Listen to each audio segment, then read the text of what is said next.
Greetings and salutations, and welcome to Flintlocks and Fireballs, where a handful of mad actors will attempt to survive the elf-strewn forests of Dungeons and Dragons.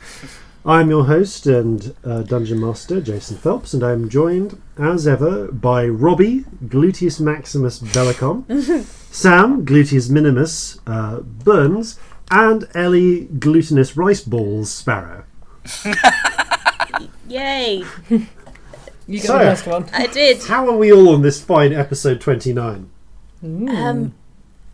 Fine. We played yesterday, so it's exciting that we get to play today. We're doing a marathon. It's a good thing we didn't have to wait a week to find out what happens. I know. This episode. That would be terrible if we had to wait a week. Yeah, of course we are then going to have to wait for all of Christmas. Oh, so long. So long. Joys of pre-recording. Yes. Yeah, happy end of January, guys. Yeah, or whenever this January. goes out. Be thankful that you didn't go Christmas shopping today, because in it's London, the worst thing. It's awful. I saw so many screaming children today, but that's just work. The shopping centre was so bad I nearly had to roll a fucking wisdom save, mate. It was terrible. Oh, wow. Speaking of screaming children, it's time, as always, for us to hear about messages from the present from future us. So tell us, how many children exist in the future, and do they continue to scream? Enough and sufficiently. Hello, it's Future Jason with messages from the present. And it's time, as ever, for a message from our sponsor. Libris Arcana offers monthly or quarterly dice subscriptions. Head over to librisarcana.com, and for less than $12, just under £9, you'll receive a set of 7 premium dice and 1 randomly selected bonus die every month to sate the will of the die-hungry beast below. This month's set is Sonic Boom! Of course, we talk a lot about the dice that Libris Arcana ships, but have you heard the tale of the Libris Arcana itself, the fabled bound book for which the company is named? Between the time when Gygax and Arneson drank Atlantis, and the rise of the sons of Merles and Crawford, there was an age undreamed of. And unto this John, destined to wear the dice-strewn crown of Vancouver upon a troubled brow. It is I, his chronicler, who alone can tell thee of his saga. Let me tell you of the days of high adventure.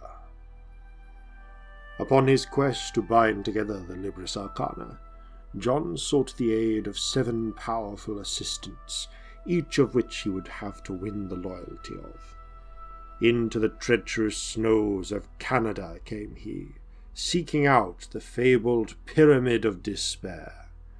He found a great edifice of 4 sides, and entering into it engaged many a terrible foe with blade and spell alike.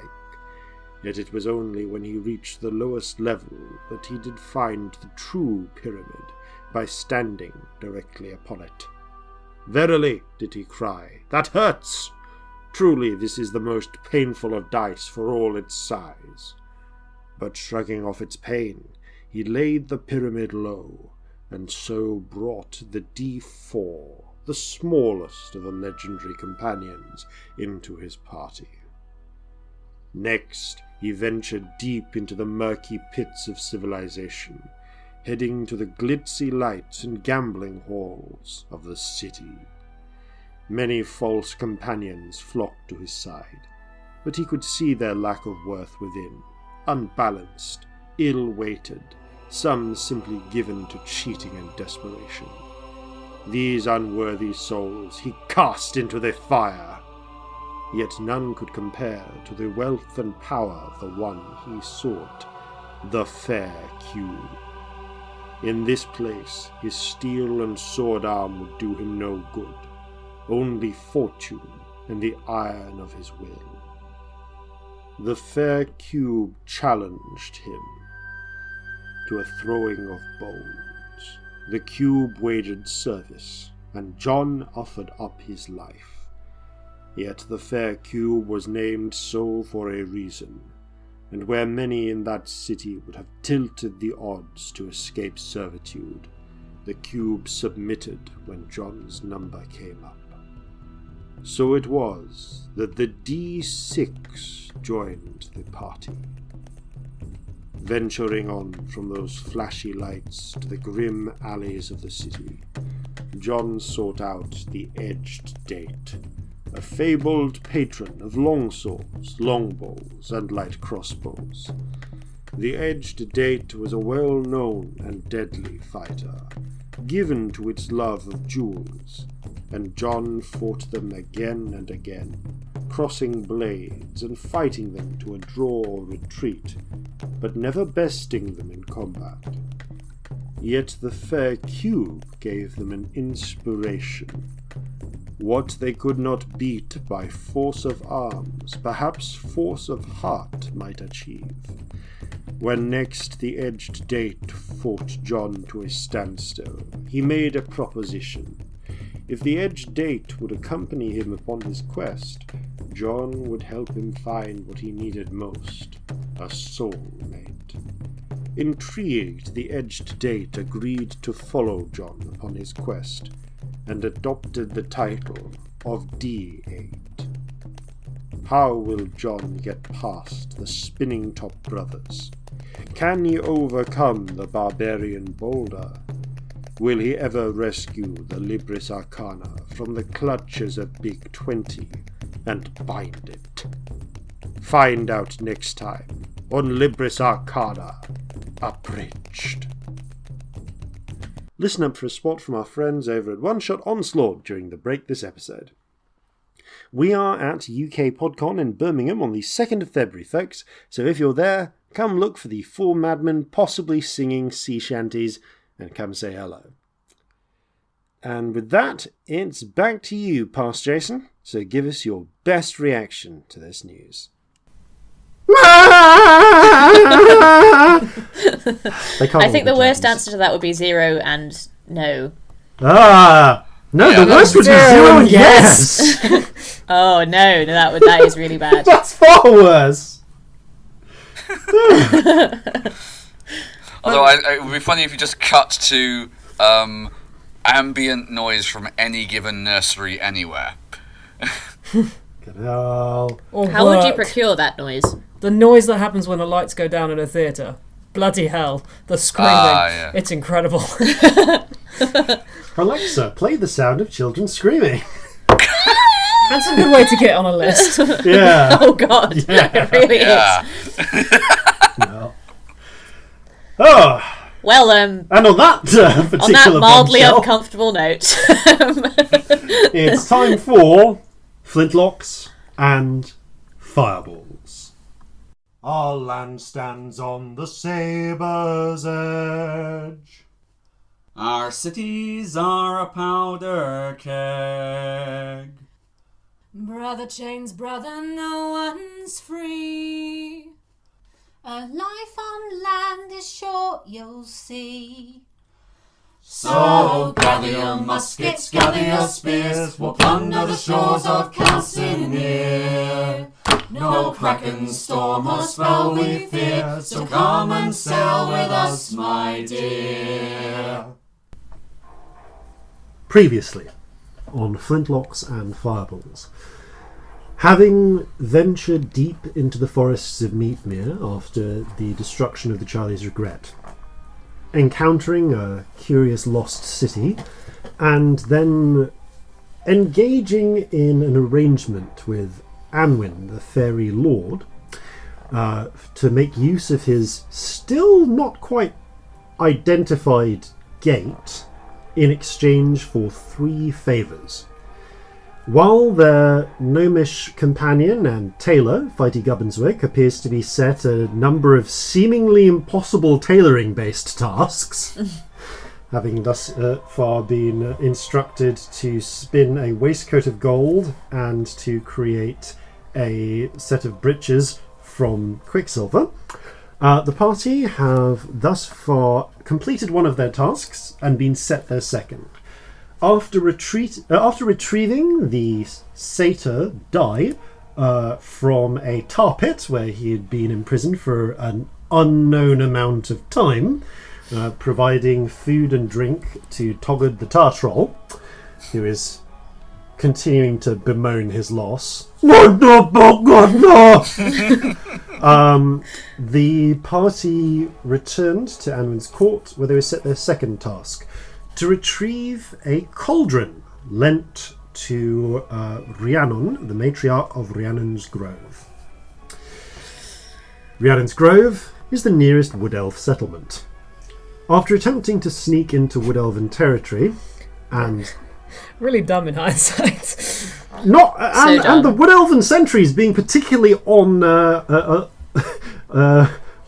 alert that particular day, the party, after a short engagement, were captured, with both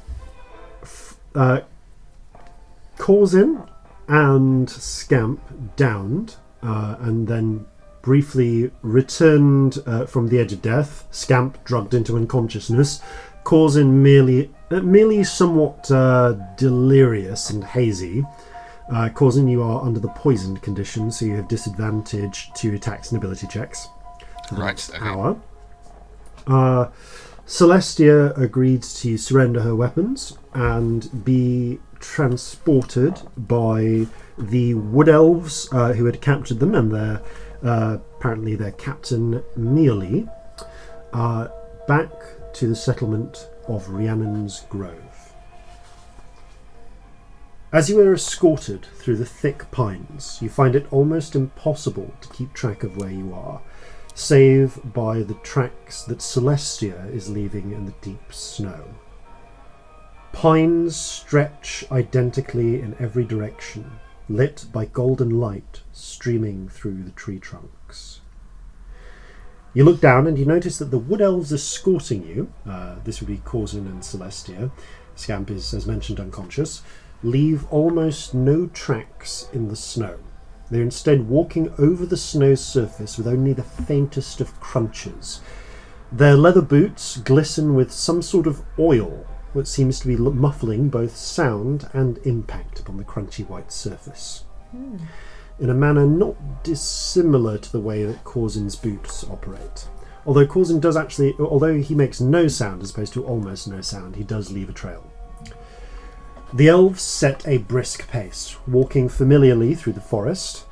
You actually have to struggle a little to keep up, Celestia, as you are still kind of trudging your way through resisting snow. But perhaps after 20 to 30 minutes of travel, you reach a point where the ground seems to rise up to form a wide, natural sort of earth bank covered with snow, upon which there are pine trees growing. Your escort comes to a stop about 40 feet from the embankment and merely calls out a series of words, softly, in the accented dialect of Elven that she speaks. The words, as far as you can tell, are chosen randomly. Pine, fox, stream. But you hear a call reply out from the embankment. Oak, hawk, stone. After waiting another 30 seconds, the escort brings you forward up the earthen ramp to the top of the bank. It's only as you reach the top of the ramp itself, and the sound of your footsteps changes, that you realise there is actually a wooden board painted to resemble snow that has been laid over the very top part of the ramp. Peering over the side of it, you can see there is a deep drop along the last 10 feet or so of the ramp, everywhere except the hidden drawbridge that leads down into a spiked pit filled with snow. In fact, the apparently natural earth embankment is actually quite a high wall, disguised to look like an earthen ramp that would have formed naturally until someone gets close enough to possibly fall into the pit. You also notice a series of carefully concealed arrow slits in the wall, from which you heard the responding words. As you reach the top of the ramp, you step into a clear space bordered by a surrounding wall, set back far enough to be invisible from beyond the ramp, and behind the wall, high pines. Although the very top of the pines have been preserved, most of the lower branches have been cleared away, leaving their exposed trunks to act as supporting pillars, to which have been attached struts and wooden walkways, covered by wooden hoardings with further arrow slits. A number of shadowy figures peer down from above, bows in hand. A solid wooden palisade surrounds the entryway, as mentioned, and in the midst of it is a beautifully carved set of solid, deep reddish maple gates, engraved with a complex pattern of knots, leaves, and vines. After waiting a few moments, a pair of figures pull open the gate, allowing you entry into the settlement beyond. The whole of the settlement is concealed within the hollow of these outer walls, and with the aid of the surrounding forest, it leaves the entire locale invisible except from the air. Although relatively clear compared to the thick forest beyond, there are still numerous trees standing free within Rhiannon's Grove. Spaced out at irregular intervals are houses constructed from the few hardwood types that do grow in these parts, their beams and boards impeccably cut and shaped. Something about the architecture reminds you of the structure of mountains, with each house at least 3 stories tall, wide bases for the ground floor, and each floor above just a little bit smaller with a smaller footprint, and a sloped roof of wooden tiles in between the edge of the story below and the start of the story above. The tallest in the centre is a full 6 stories high, and all of the wooden beams on all of the houses have been extensively fretworked in repeating plant and animal designs, as if extensive attention was paid to every inch of this settlement's design. Many of the houses also have hanging trellises and window box gardens, giving the structures repeating green fringes. As you are marched towards the central house, which you notice has an arched roof supported by pillars with beautifully carved walls, reminiscent of the archer towers that you've seen elsewhere on castles, so providing cover both from above and from the ground, with space to shoot out from, you realise that there are no fields, as you might expect in a normal settlement.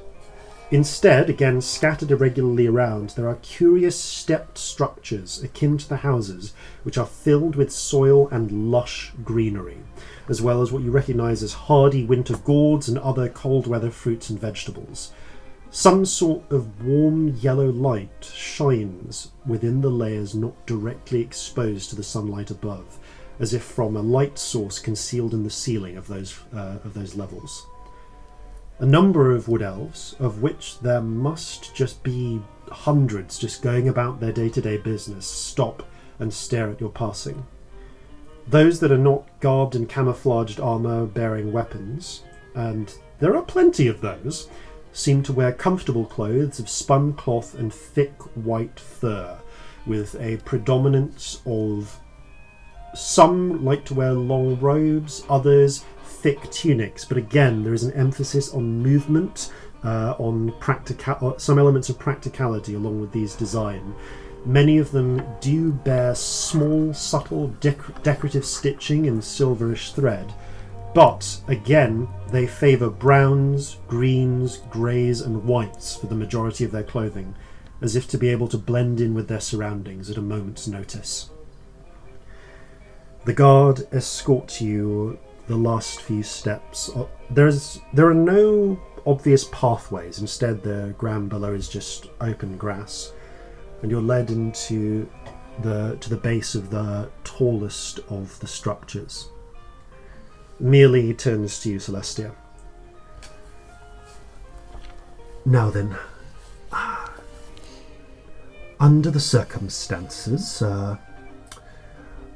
we might have to put your property in the kennels, unless you particularly need them close at hand, as we don't usually keep prisoners.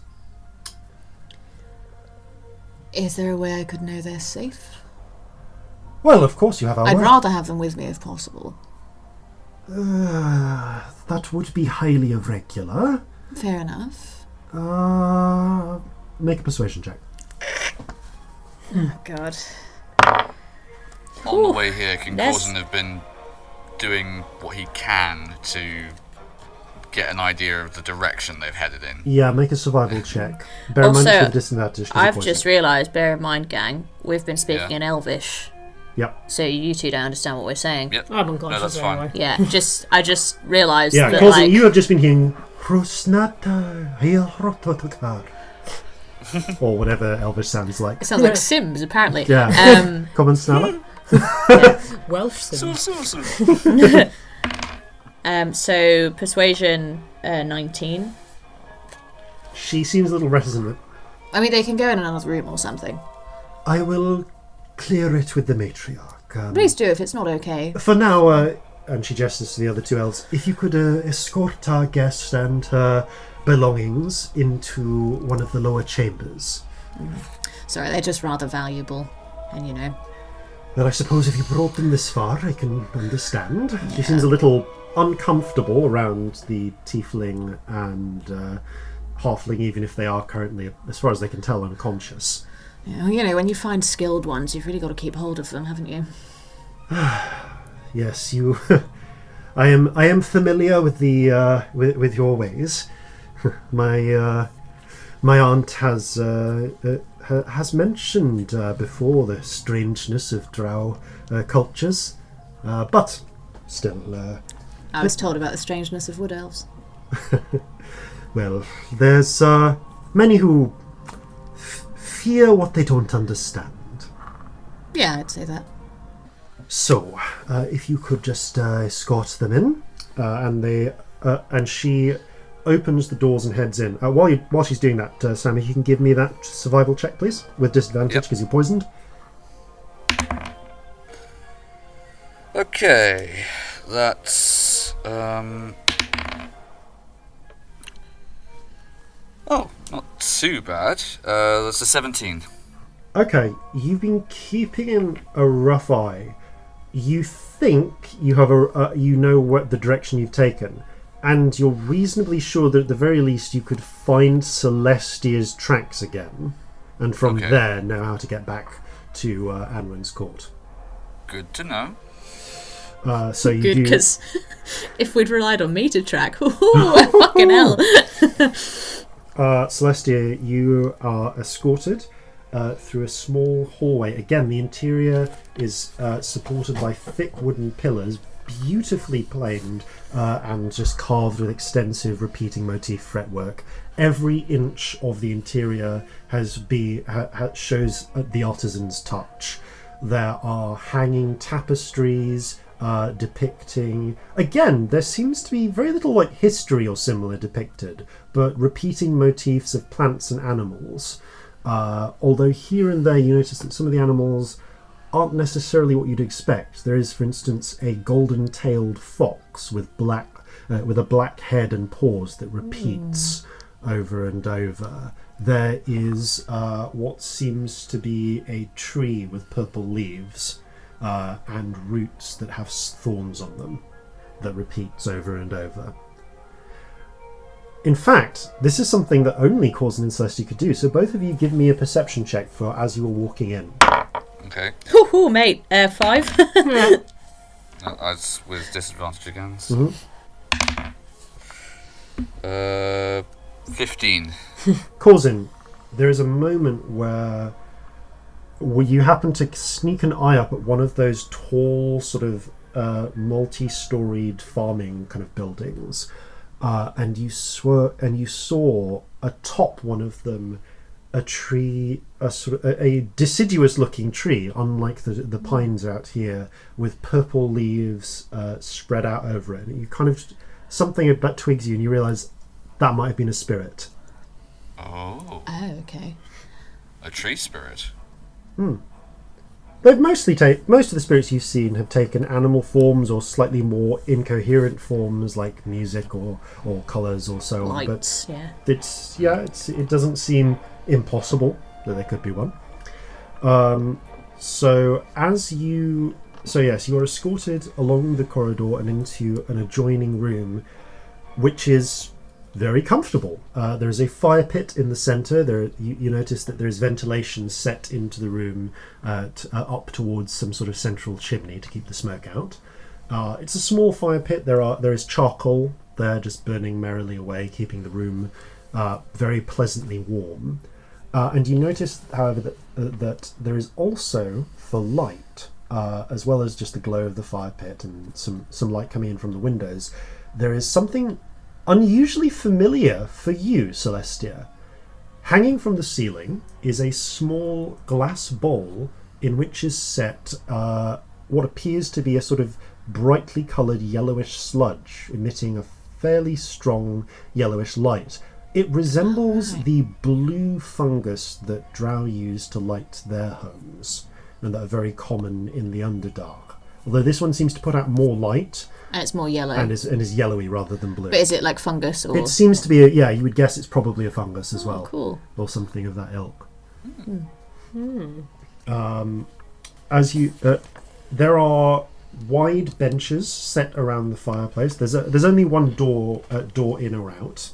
And although the nerve-wracking, the guard does not follow you into the room, but after they deposit your two companions and on one of the wide benches, which are covered in thick furs, just again neatly cut. You notice someone has actually patterned some of the furs as well. They close the door, and you do hear the sound of a lock being turned. And you faintly get the feeling that they're probably standing outside keeping watch. Nevertheless, you, Corzin, and Scamp have now been deposited on these benches for the moment alone. I sit pointedly a little bit away from them. Okay. So I want lots of space for myself. Okay. Scamp, it's not quite been long enough for you to wake up yet. You'll probably be out for a little while longer. Causing you, again, not long enough for you to shake off the poison either. Right, okay. Are we under guard here? You get the feeling that there are guards outside, but not in the room with you. Okay, I'm going to attempt to try and free myself from my bindings.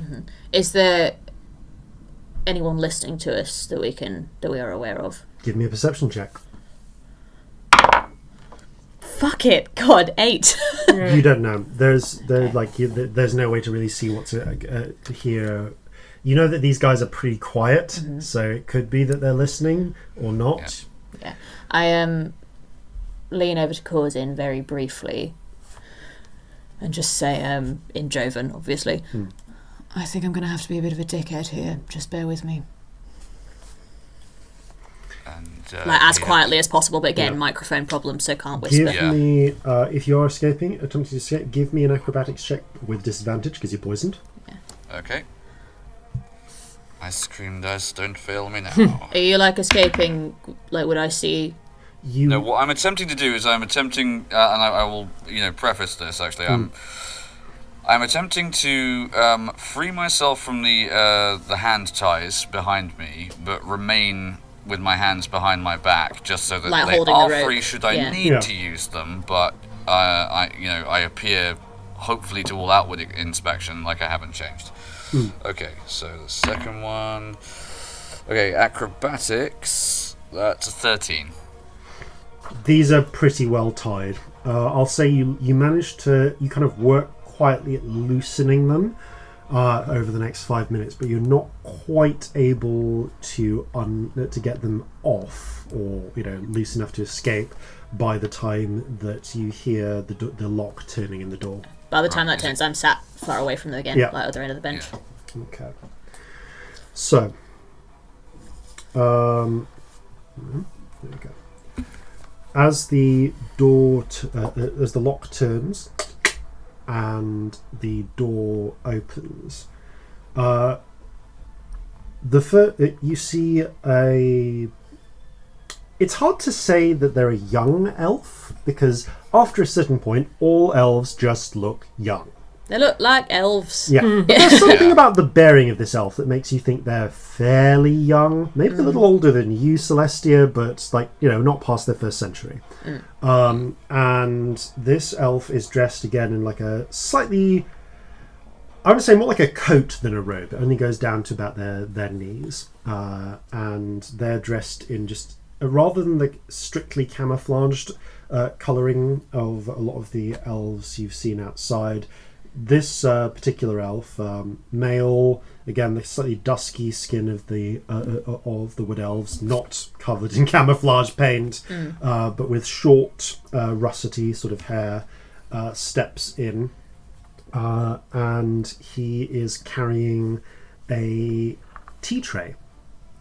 Just a beautifully carved wooden tray with a ceramic pot in the which is just steaming slightly, and a pair of small, of just little earthenware cups. And again, these have been glazed, beautifully painted. Like, are they like little tiny ones, like for Chinese tea, sort of thing? Like for Chinese tea. Okay, cool. Very, very, and he sets them. He kind of brings in a small sort of little, like a little coffee table, and puts them, sets them on there. Doesn't say anything, gives you a low bow. I bow back and steps out. You can just see the two guards still standing outside. The door remains open, and another figure steps through. And again, elves are kind of hard to tell their age. But you've spent your life around elves, and you know that this one is old. Her face, super old. Her face is unlined, as elven faces are. To a human eye, she could be in her 30s or early 40s, but her hair is silver. There are just a few strands of russet red still left in it, and there is the look of centuries to her eyes. Again, she has the sort of deep the sort of earthy colouring of her skin. Seems to just be the local skin colour around here, and she is wearing one of these short sort of robes, more like coats, but she has a deep red tunic and leggings beneath. High boots in black leather. Actually, this wouldn't be black. It would be a deep brown. And her coat is white with black. Yes, it would be black edgings with silver thread repeating patterns along the hems, and the hems of the boots also have this pattern. She moves in, and she sort of almost glides. She moves with such grace. And gives you a slight incline of the head. I return it. Meets your eyes for a moment. Takes a seat. Welcome to my grove. I am Rhiannon, and these are my lands. Celestia Stardust. Nice to meet you. An unusual name.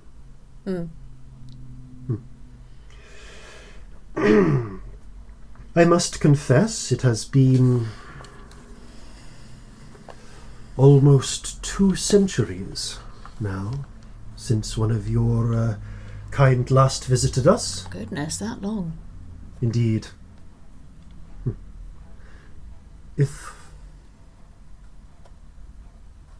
Before we get to business, if you would, and she gestures to the tea set. You'll have to untie my hands for that. Of but course. Yes. If you would, and she extends her hand to yours. I put them out. She flicks her wrist, and a small knife comes out from the I don't flinch. The cuffs, I determinedly don't the flinch. Cuffs, shirt, and just slices the rope with one slice. Twists her wrist again, the knife disappears. I very practicedly pour tea. Okay. She waits for you to finish pouring, and then picks up one. To the gods. To the gods. Taps tea, sips it. It's a little bitter, but kind of spicy, sort of green tea. There's a bit of a smoky undertaste to it. Yeah, this isn't far off what we have at home. Bit spicier ours, but similar. Indeed. I acquired a taste for it when the last drow came up. She brought us. Right. She brought a small amount of the tea with her. Fierce sort. very given to fight. Didn't show much respect at first. I'm glad to see that you are not making her mistake. Oh, I'm sorry to hear that. Well, that is all right. Always a shame when our kind don't respect each other. I know we have our differences, but No, when it comes down to it... that is most important. She was given to challenging everyone. She ended up getting in the better part of 7 duels before someone finally knocked her unconscious. Goodness. Do you remember her name? Ah, yes. In fact, I spent a number of years with her. After we roundly beat her, spirited though her fighting was, she'd not yet learned proper technique. She spent 7 years with us, learning our ways and how we fight. Yes, I think her name was Naivara. She was she had learned a great deal of dignity and respect by the time she'd finished. I was sad to see her go. Did she have a surname? Quite a common name, Naivara. Yes, I believe it was Rothanal. Oh, right. Yes. No one I know, I'm afraid. But no, it was it was a fine experience to actually meet more of our cousins from beneath the surface. I confess I had started to grow quite close to her by the time she returned, but I understand she had her own business beneath the surface. Well, I mean, most people have heard of the Rothnals, as I understand it. They're usually quite busy, aren't they? Powerful sorts. I wouldn't know. We don't really maintain much contact. But forgive me, I'm being rude. Would you like us to prepare one of your slaves for the feast? Well, they're kind of valuable. I'm sort of on a mission to take them back below for a specific purpose, so unfortunately I can't give up one of them. I do apologise. Are you sure? It is. We would be very happy to honour you by sacrificing one of them. I know, as much as I'd love to, they are for very specific purposes. I've been sent on a scouting mission for people with particular skills. You know how it is. Took a long time to find them. Forgive me if this is a bit direct, but is it the eating thing? I know that it can be a bit of an issue, but I assure you it's a profoundly spiritual experience. I mean, I don't judge you for it. It's not something we particularly do below, but that doesn't mean it's wrong. Well, I suppose I might as well respect your wishes in that sense. Thank you, I appreciate it. That's quite all right. Thank you for the tea and the welcome. No, of course. It is a shame. Really, though, I must encourage you, next time you kill one of your opponents, do try at least eating the heart. It is most pleasing to the spirits. The spirits? Yes. Huh. She doesn't seem to have reacted to the rainbow spirit or anything else around you, by the way. Oh, okay. That's what I was wondering. I was wondering if she was looking at them. Yeah, no, she doesn't seem to have reacted to them. I will bear that in mind. Thank you. Yes. Always interesting to talk local customs. Well, yes. I confess I've always found it most perplexing that you can tolerate the lesser races. But, of course, that was... Well, they're all right if you put them in the right places, you know? Some of them are skilled. Yes, but is it really worth it? I mean, we've always felt that the sacrifice of purity... Well, would you permit me a debate? I used to get very heated with Naivara over these. It has always been our stance that by relying on the lesser races, you dilute yourself. You could learn valuable skills by doing things your own way rather than relying upon their labour. I suppose that's a fair point of view. Down in the Underdark, we've always felt that we remain pure, you know, if we don't, gods forbid, breed with them or anything. Well, I mean, that would be terrible. But our elves are an abomination and should be killed at birth. I mean, yes, of course. That was an out of character laugh. That did not happen in character. In character, I am fine. Okay. I'm unconscious. It's fine. Corzin's quietly thinking to himself, I really hope she doesn't meet Veeg. You don't. And this is all in You can't Elven. understand. I'm It's all talking in Elven, Elven. which, to be honest, I'm really glad about because I don't think Corzin would do well in this situation. But what? I'm so sorry. What have we just said? It's just talking about not leading with the half-elves. Oh yeah. Yes. I mean, we've always felt that. I mean, if the gods have seen fit to let the other races exist, then they must have their purpose. You know. Worth keeping them at arm's length because purity is everything. But Well, surely they're there for something, aren't they? You see, that was the cause of the Great Schism. Yeah, I'm aware of that. Well, different philosophies for where elvenkind should go. We've always believed that in an ideal world we would wipe out the lesser races, preserve a pure elven world as it always should be. But I mean, that would be nice, but well, there's quite a lot of them, and practicalities. not very many of us, you know. So until the time comes, we remain here in these places and do our duties to the spirits. Quite. And they help keep us pure and strong. Has been hard of late, but How so? Oh, if you don't mind me asking, I realise that's quite personal. Sorry, I'm an interested sort. make a persuasion check. Dirty 20. She Nice. takes a long sip, finishes her cup of tea, and gestures for you to pour another. Yeah, I've assumed Yeah, that I've been yeah. periodically pouring And tea, while as you it's do with yeah, those tiny yeah. Chinese tea cups. She says, I confess, we have been without our seer for a number of decades now. Yeah, that's a shame. It is hard to correctly interpret the spirit's will without her. Well, We do our best, but we're sort of essentially following what was written down without someone who can speak with them directly. I mean, I can actually see spirits. If you'd want help from somebody of my birth, perhaps we could come to some sort of arrangement. My dear, Celestia, Yes. it is not your birth that is the problem, it is your customs, but that is fair. Perhaps, in truth, I would much prefer to have her back. What happened? I made a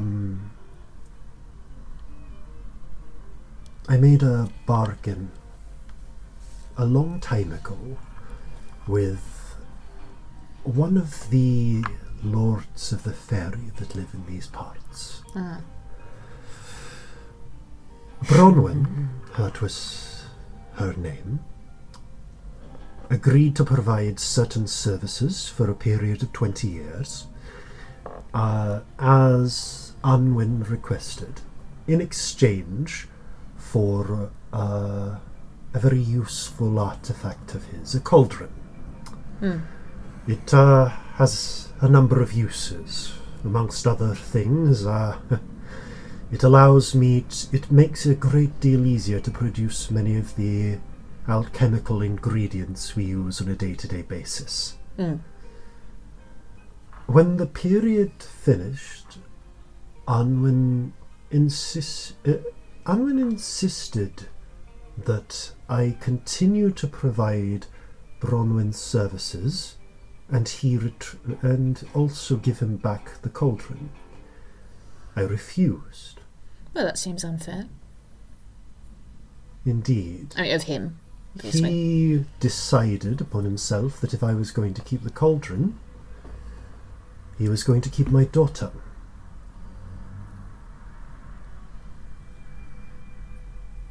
She's kind of just staring into her teacup. Do you know where she is?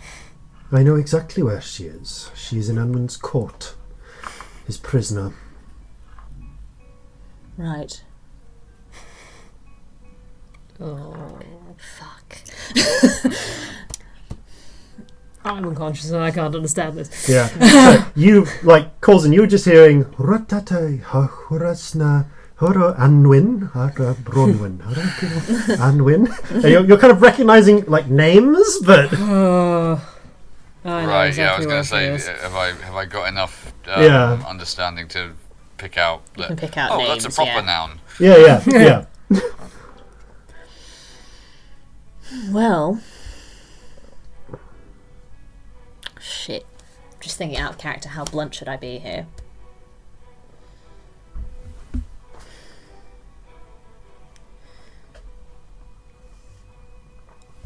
What if you gave him the cauldron back? Would he give her back?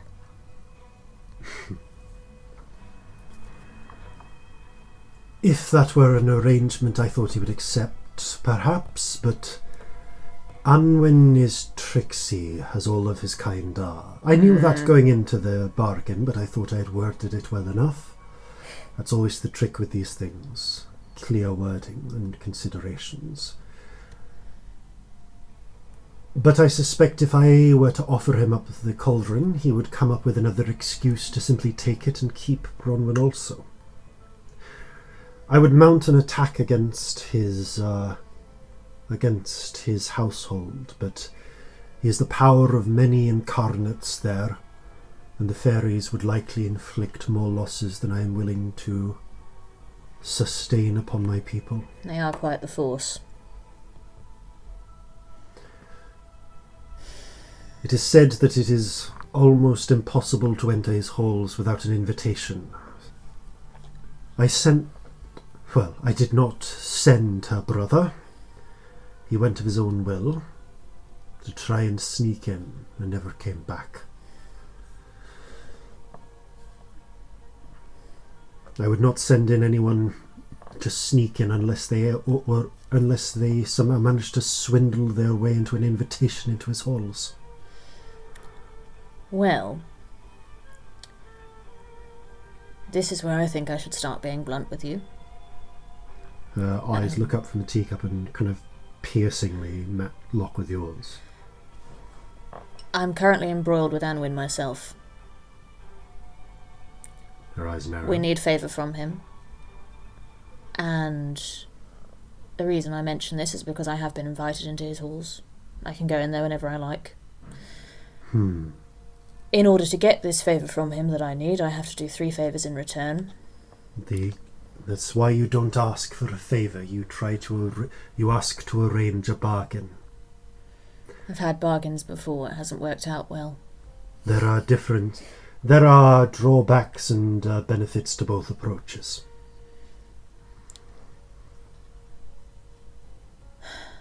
Do you know where in his place she is? No. No one I've sent in has come back, but I know that he would keep her alive, because it's not in his nature. He'd think it was funnier. Yes. Sorry to say, but that's who he is, isn't it? All of the fairy are most concerned with their own amusement. Well, the thing is, to be blunt with you, he wants his cauldron back. And I'm wondering if there's some way I could take it back and let your daughter out for you. If we could make a deal with that. He hasn't forbid me to. He hasn't told me I can't let your daughter out, so technically I'm not flouting anything if I do that. She kind of... I'd be happy to. Obviously, though, you would be trusting me with that. Don't know if you would. Roll a persuasion check. Oh, God! Better be fucking good, mate. Jesus. Oh, that is good. That's a 25. Oh, yes. She holds your gaze for a long time, for a good 20 seconds. Pour the tea again, would you? Of course. I pour the tea. She waits until you finish pouring. I Picks it up, carefully pass her a small cup. swirls it. I will not give you my cauldron But if you can bring my daughter back, I will trade it to you for her. For all that it is, has been powerful and useful, I would give anything. You, seem young. I assume you do not have children of your own? No, I don't. If you ever do, you will know that you would do anything. You would change the world itself if it would make things better for them.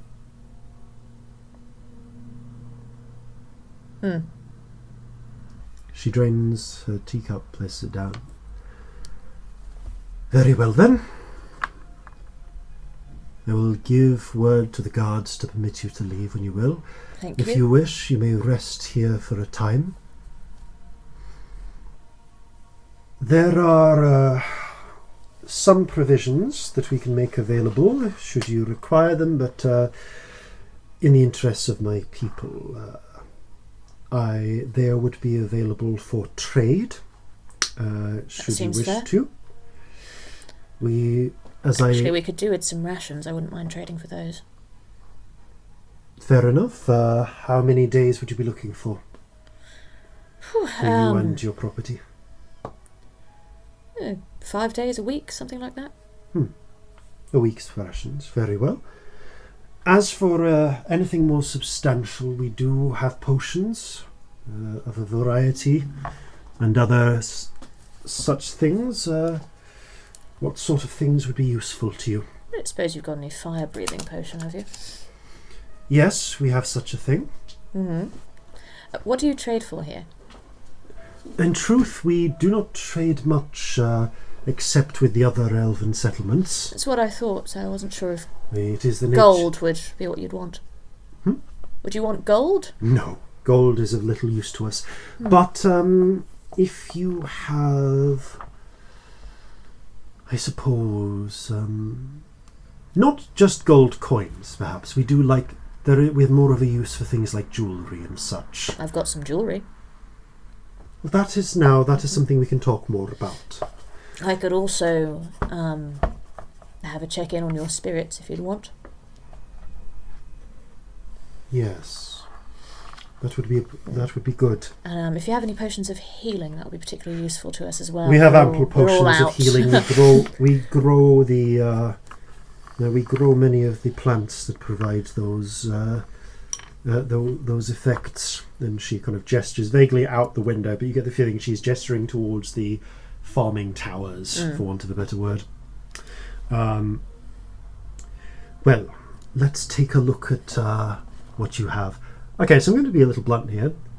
Tell me roughly how much of your jewellery you are willing to trade. Let me have a look how much I've got. And I'll tell you what she's willing to offer you. Got 150 in jewellery. You've actually got more than that because you've also got the jewellery loot. Oh, I've got 1,000 gold worth of treasure. You've got. She will trade for the treasure. Like she okay. Things like things like crockery and so on are useful to her. Like I might say value. like up to 50 gold worth, but like less if it's cheaper. You know. I mean, for potions or for potion. Like I don't know how much potions are. I'm sorry, I forget. more than 50. Okay. So like you kind of take out, a nice piece of jewelry, a nice set of gold jewelry necklace studded with peridots. How much would you? I'm going to take the chest out and be like, how much would you want for that? Well, she picks up a gold piece of the gold necklace studded with I think agates, we'll say, which is worth 50 gold pieces, and she says, well, this is a fine piece. I would be willing to offer you 4 healing potions for that. Lovely, that would be great. Thank you. Fucking excellent rate. Really, really good. That's really cheap. Yeah, you are literally at the alchemy specialists here. Bargain potion basement. Bargain potion prices. 4 healing potions. It's happy hour. I say it's like a quarter yes, of the price please. or something, Yeah. isn't it? It's really half good. the price. Half the price. No, actually, no, that's a quarter. Yeah, it's like a quarter of the I price. think they're about 50 It's a quarter gold, price. usually. 50 gold is the market rate. Yeah. No, that's excellent. That would be great. But but they don't get a lot of jewellery here. And Fair enough. As for those fire-breathing potions you're looking for, I have a few. Let's see what I have there. And she's sort of thinking. She taps her finger against her chin, 'Cause thinking for a moment. When you're offered potions, you don't just buy sensible ones. Yeah. Yep, I need to go earlier. There we go. She thinks, well, we do have a few. Let's see. We do have the fire-breathing ones. We've got a few of those I could make available. There's occasional use for those. Those are a little bit more difficult, I would say. Yes, if you had maybe equivalent to a couple of those per one of those. So basically, Okay. sure, 100 gold pieces worth of treasure per fire-breathing potion. I will buy one. Yeah. We also find that these are quite useful, and and while she's actually after you suggest this, she claps her hands and issues a few short orders, and after about 10 minutes of waiting, a case is brought down with just a selection of potions inside, and she's actually picking out potions and giving them to you as you're trading. And you can see they're all stoppered in. For the most part, ceramic bottles, but they're labelled in Elven. Oh, cool. So they're opaque, but you can open them and see what's inside. And, they're pretty standard sort of potion vials sized as well. Yes, we make use of these oils as well. And she produces a small jar, and it's like a little ointment jar. There's a half a dozen uses in this. And she kind of works out an amount of jewellery that would basically be equivalent to 300 gold pieces. What does it do? This is what we smear. When we need to engage in scouting and we want to be extra careful to be sure not to be tracked, you can find that if you smear this upon your footwear, it should reduce the sound you make and ensure that you can move without leaving obvious tracks. So How long does it work for? It should last for. They last for about 24 hours. Oh, 300 gold's such a lot, though, isn't Yeah, it? you get That's an out of character you get comment. 6 That's doses not in character. if applied to your footwear, which takes. I'm going to say it takes a minute because you've got to rub it solidly in. The ointment, this oil means that you make no sound while moving, and you leave no tracks. I might leave that one for now, That's quite all right. but I may take you up on it later. We'll see. As for other options, we do of course have a number of poisons available as well.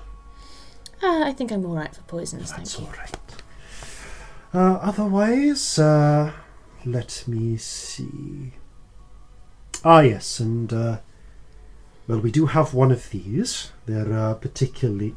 Let's see, it pulls out a couple. Yeah, we do have one of these. They're particularly difficult to put together because the creature that produces them is quite rare. When we do kill one, we got a lot of them, but we tend to ration them out. This is a little panacea. I don't know what that is, I'm afraid. And she uncorks the bottle, and you can see there's a sort of gently glowing white liquid inside, just like kind of like moonlight on snow sort of glow. And she says, "Well, I'm not going to lie. This is not cheap at all." She names a price which is basically 2,000 gold pieces. Fucking hell. This will cause you to restore any vitality you have lost. It will cure any disease, any poison, and restore your blood over the next day. Yeah, basically, this is a potion of vitality. When drunk, it removes all exhaustion levels, cures all diseases, all poisons, and you always regain. And for the next 24 hours, you regain the maximum number of hit points for any hit die you spend. Cool. Yeah. Well, that's really good. It's also stupidly expensive. Oh yeah, I'm not Yeah. buying one under any but, you know, circumstances. but like, she offers it. I'm sorry, not trying to be Fair a enough. bit frugal at the This is moment. done. And then she also takes just like a small. She takes a couple of just like interesting bracelets and some cups. Call it another 10 gold pieces worth of treasure For rations. for is rations. That also? And she provides you with. Because Fighty told us to get food, Yep. so Yeah. let's do it. She provides you with for one person 4 week. So for one person, it would be a month's worth of rations. So 30 days. So 30 So days for total. 4 people- So between 4 people, it's more like 7 days. So it's just under a week. And it is composed of a mixture of thickly baked, very nutty bread, which is kind of reminiscent of cram, but a lot, but like looks a nice lot cram. tastier. Yeah. High Pemmican. quality cram. Yeah, pemmican, What is which that? which is fat ground meat, which has been heavily smoked. We're not going to think about what meat that is. It is it is an incredibly high calorie food, great for wilderness exploring, as well as all wrapped up in broadleaves, as well as a set of heavy kind of leather water skins full of clear and slightly sweet tasting water. Interesting. Again, enough for about 7 days. Yeah, between but four. like fresh water, that would be fine. Really yeah. fresh water. Very well then. With that in mind, to the next thing, allow me to bring you to the shrine. Of course. She leads you out, along with a coterie of guards, into the town. And again, people kind of stop and stare at the procession. I'm actually going to say that as all of this trading has been happening, Scamp, you as the trading is concluding, Scamp, you start to wake up, and Corzin, you've kind of shrugged off most of the exhaustion now. Okay, cool. Yeah, having that kind of tea takes a while. Yeah. Still poisoned or No, poison is worn off. Okay, cool. Yeah, Scamp, you regain consciousness. Yay! Groggily coming to on a really nice bench in front of a really warm fire. Oh, I'm going to have a nap. Aww, Oh. that's the cutest. Celestia, you notice them Scamp coming too. If you want to do or say anything, otherwise. I'm still with Rhiannon, aren't I? Yeah, can't Rhiannon's really. still there. Yeah, so- I'm not doing anything. She stands as would you like us to put your slaves in the kennels? Or did you want I assume you my niece said you'd prefer to keep them close. Close-ish, like another room is fine. But I know I wouldn't ask you to take them into the temple. That would seem No, terrible. how well trained are they? Very well. She steps behind both of you and again flicks her wrist, slices the bonds off both. Very well then. Be sure they don't run about, or I can't be responsible in case one of my guards kills them and eats their heart. Yeah. I say to them both in Jovan, Yeah. now you're going to have to be very good. Otherwise, I can't promise you won't get into trouble here, so please behave yourselves. Good.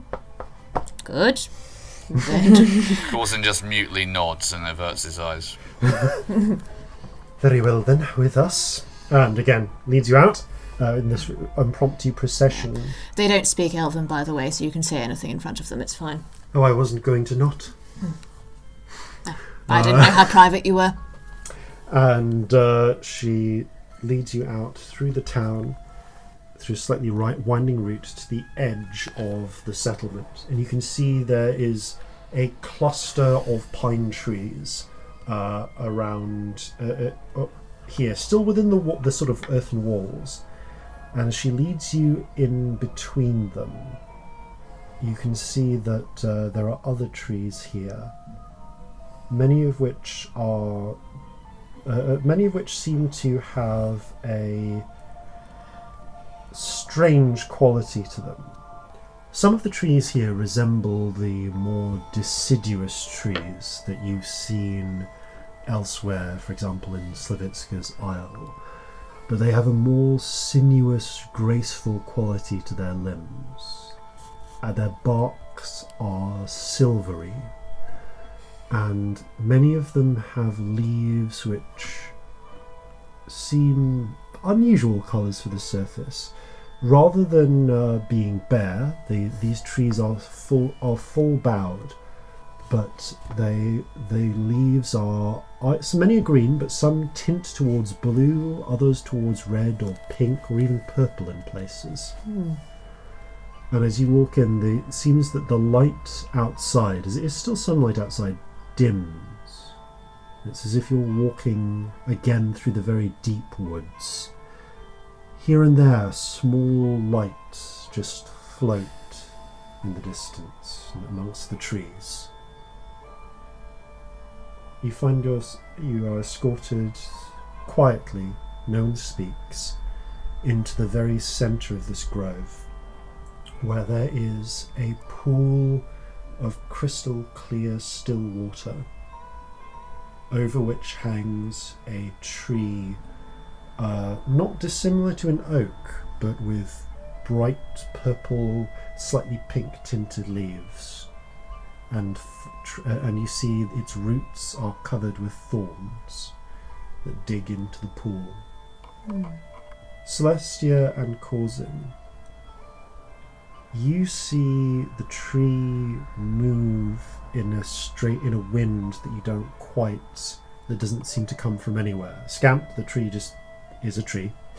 But for you, the tree rustles and moves in a wind, scattering just small motes of purple light down. And from amongst its roots, you see the spirited form of a fox, red-bodied, golden-tailed, with black paws and a black face.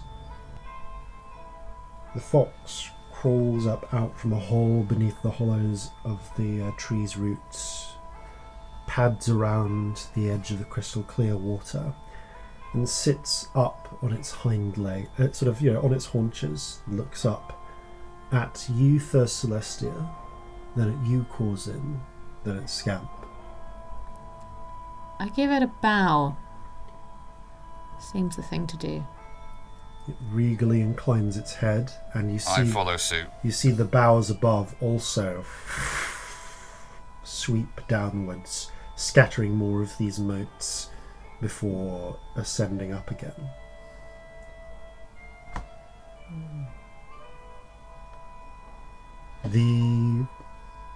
You hear the tree kind of rustle and creak, and the creaking forms words.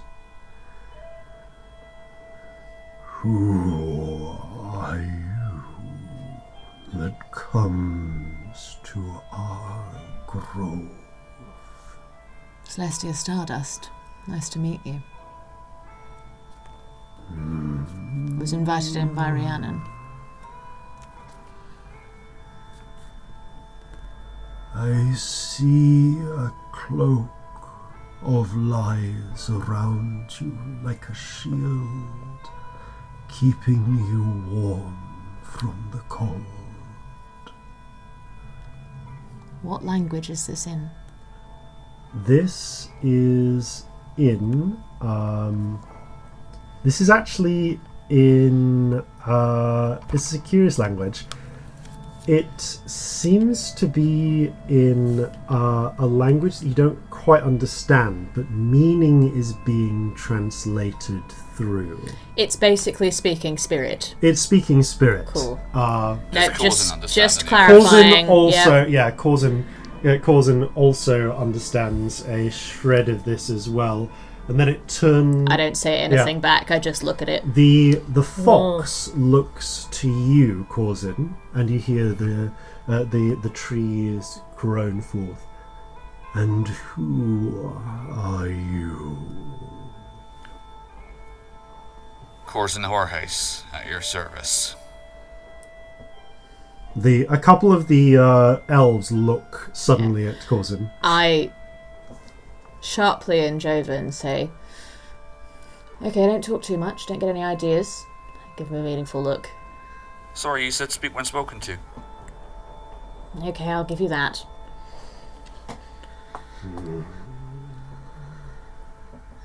I see a child struggling against a storm. And you. And the fox looks to Scamp. Scamp, you can't see this. Can I hear it? You kind of feel yourself looking up at this tree for some reason. You're not really sure why. But the other two hear it ask, "Who are you?"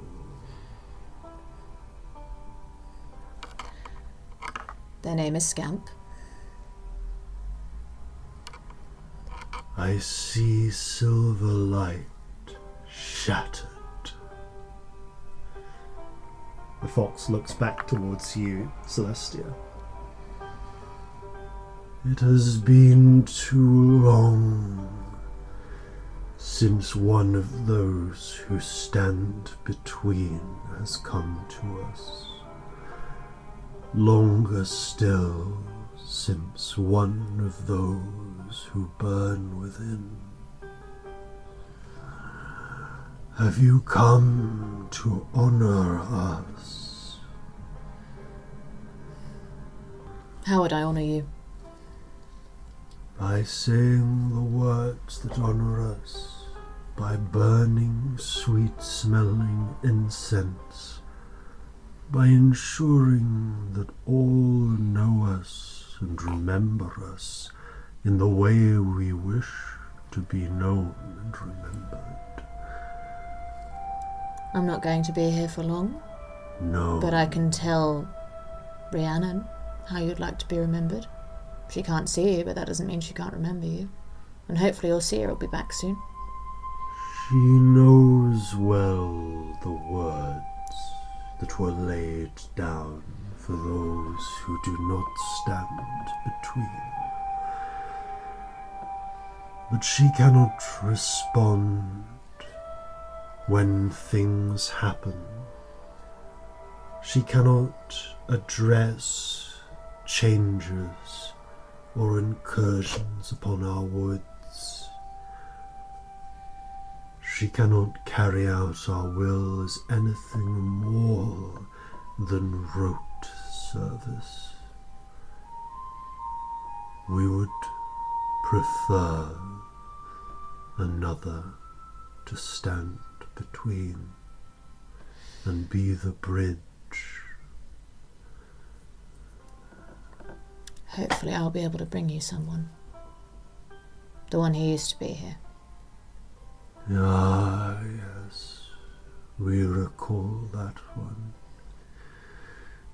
She lives now, I see, in a place between the light and dark, in a place of fire.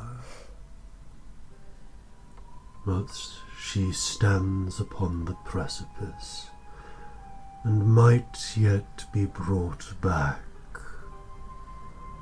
Right.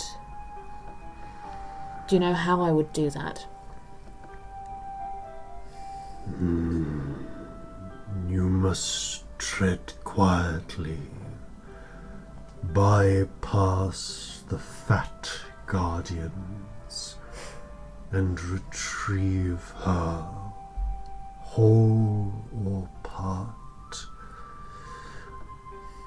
From there, we can guide Rhiannon the rest of the way. If you will serve as our bridge for such time until the other one is returned by that right.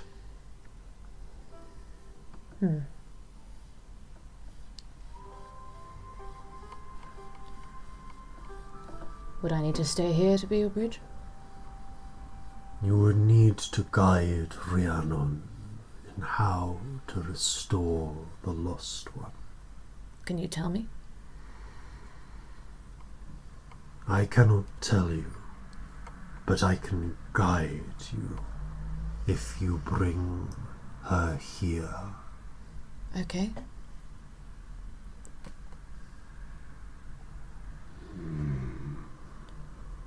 I can do that. Good. It is too long since we were well honored, and I shall be glad to hear their voice again.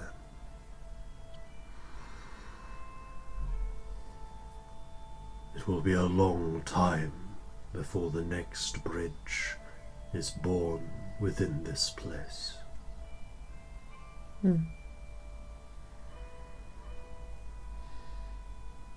Okay.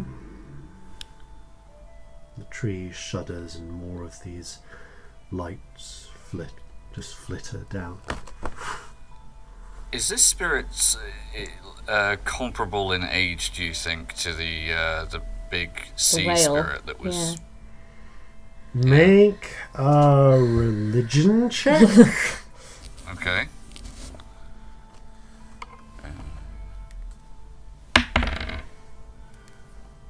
That's a 4. I mean, you know that it's a lot older and more potent than the ambivalent octopus or the pride spirit. Okay. You don't know where along the sliding scale between pride spirit and the giant whale that was trapped in a parrot this entity is. But it's How is that a somewhere. sentence we can say on this fucking podcast? That's ridiculous. It is What are our somewhere pretend on that scale. Right, okay. Probably God. towards the higher end. How are our spirits responding to this? Actually, that's a good question, yeah. All of them, the ambivalent octopus has bowed its head low. The others, the pride spirit is fluttering, but with a more kind of regal balance. Respectfully, yeah. Fluttering. Fluttering respectfully. Yeah, fluttering. Lovely. respectfully. They seem subdued. They They know there's a bigger one in the There is a room. pecking order here, Yeah. Interesting. and they're also hugging quite tightly to you as well. Is there anything you'd like me to tell Rhiannon before I go?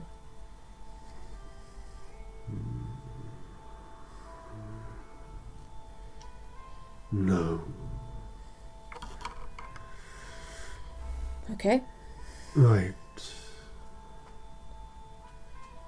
She has not told the stories in some time of the way that... And he says a word in Elven, and it is in Elven, so Corzin, you don't quite understand it. Okay. But Celestia, to you, it sounds like black. It translates to black paw. Black paw. Black paw. I thought you said Blackpool for a second. Yeah, What? I heard black Does not paw. tell us the story of Blackpool. I want to hear about the illuminations. I'm desperate. I'm so sorry, American listeners. That's going to mean fuck all to you. I'm so sorry. Blackpool is. And the rest of the world. Yeah. Blackpool's pretty local. Blackpool is a tacky seaside town Yeah. with amazing It's Christmas great. lights. Yeah, It's great. yeah. Tell the tale. She's not told the stories of... I've written fucking Blackpool in my notebook. I was like, I'll write down the name. I've written fucking Blackpool. Fucking hell. Black paw. Blackpool. Yeah, She cool. has not told the tales of Black Paw's cunning wit in some time, and I do wrong to hear him speak again. You notice the fox looks kind of put out and annoyed, and is giving Rhiannon a glare that she's completely unaware of. Do you want me to ask her to? Do. I will. One last thing. And the tree reaches down with a long branch and touches Scamp on the forehead. Scamp, you feel a strangeness pour through you and then a familiar sensation. Roll a d100 Oh no. Oh shit. twice and pick the result you prefer. Oh dear. Okay, let me just get the no. wild magic up. Okay. I'm just going to give you the wild magic table. I've got it here somewhere. Cool. If it would load. Features and traits. Well, magic surge. So we have no. So what was the first one? The first one was 32. Which one is that? Transported to the astral plane. Fucking hell, no. So no. Or 79. Butterflies and petals. Yes. Okay. Yes, please. As you feel the strangeness go within you, you see the spirit pull away its branch, and suddenly just Scamp flashes and is just surrounded by brightly coloured butterflies and flower petals, which just shimmer in the air around them. Again, a number of the elves look over. I say what the fuck? in Elven, clear the spirits are smiling upon us. What a great day. Oh, praise! Oh, praise! Hear them mutter to each other. A seer. She's a seer. Oh god, can you imagine if it was Fireball? Oh dear. Oh my god! Yeah. Sorry I set your sacred grove on fire. Oh lord, that would be the end. We'd be We're all fucked. dead, yeah. We're all dead. We'd have to just find the cauldron and just run away. The good news is that has now reset tides. Yeah.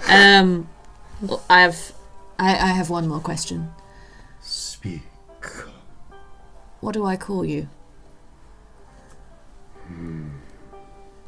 You may call me the tangled thorn that wraps around the throat of the unwary. Bit of a mouthful, that. Or Brian to his friends.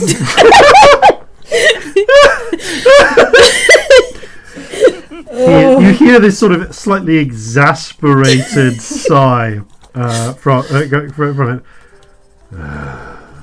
Or you may call me Briar. Brian. That's better. Brian is so much better than Brian. Briar. Thank you. I will refer to you to others as the first thing, but if I want to talk to you, I know what to call you. That was you would say, a pet name between myself and the seer. Thank you for letting me use it. I appreciate it.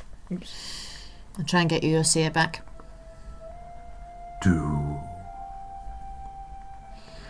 And the tree creaks and resumes its position in the non-spiritual world.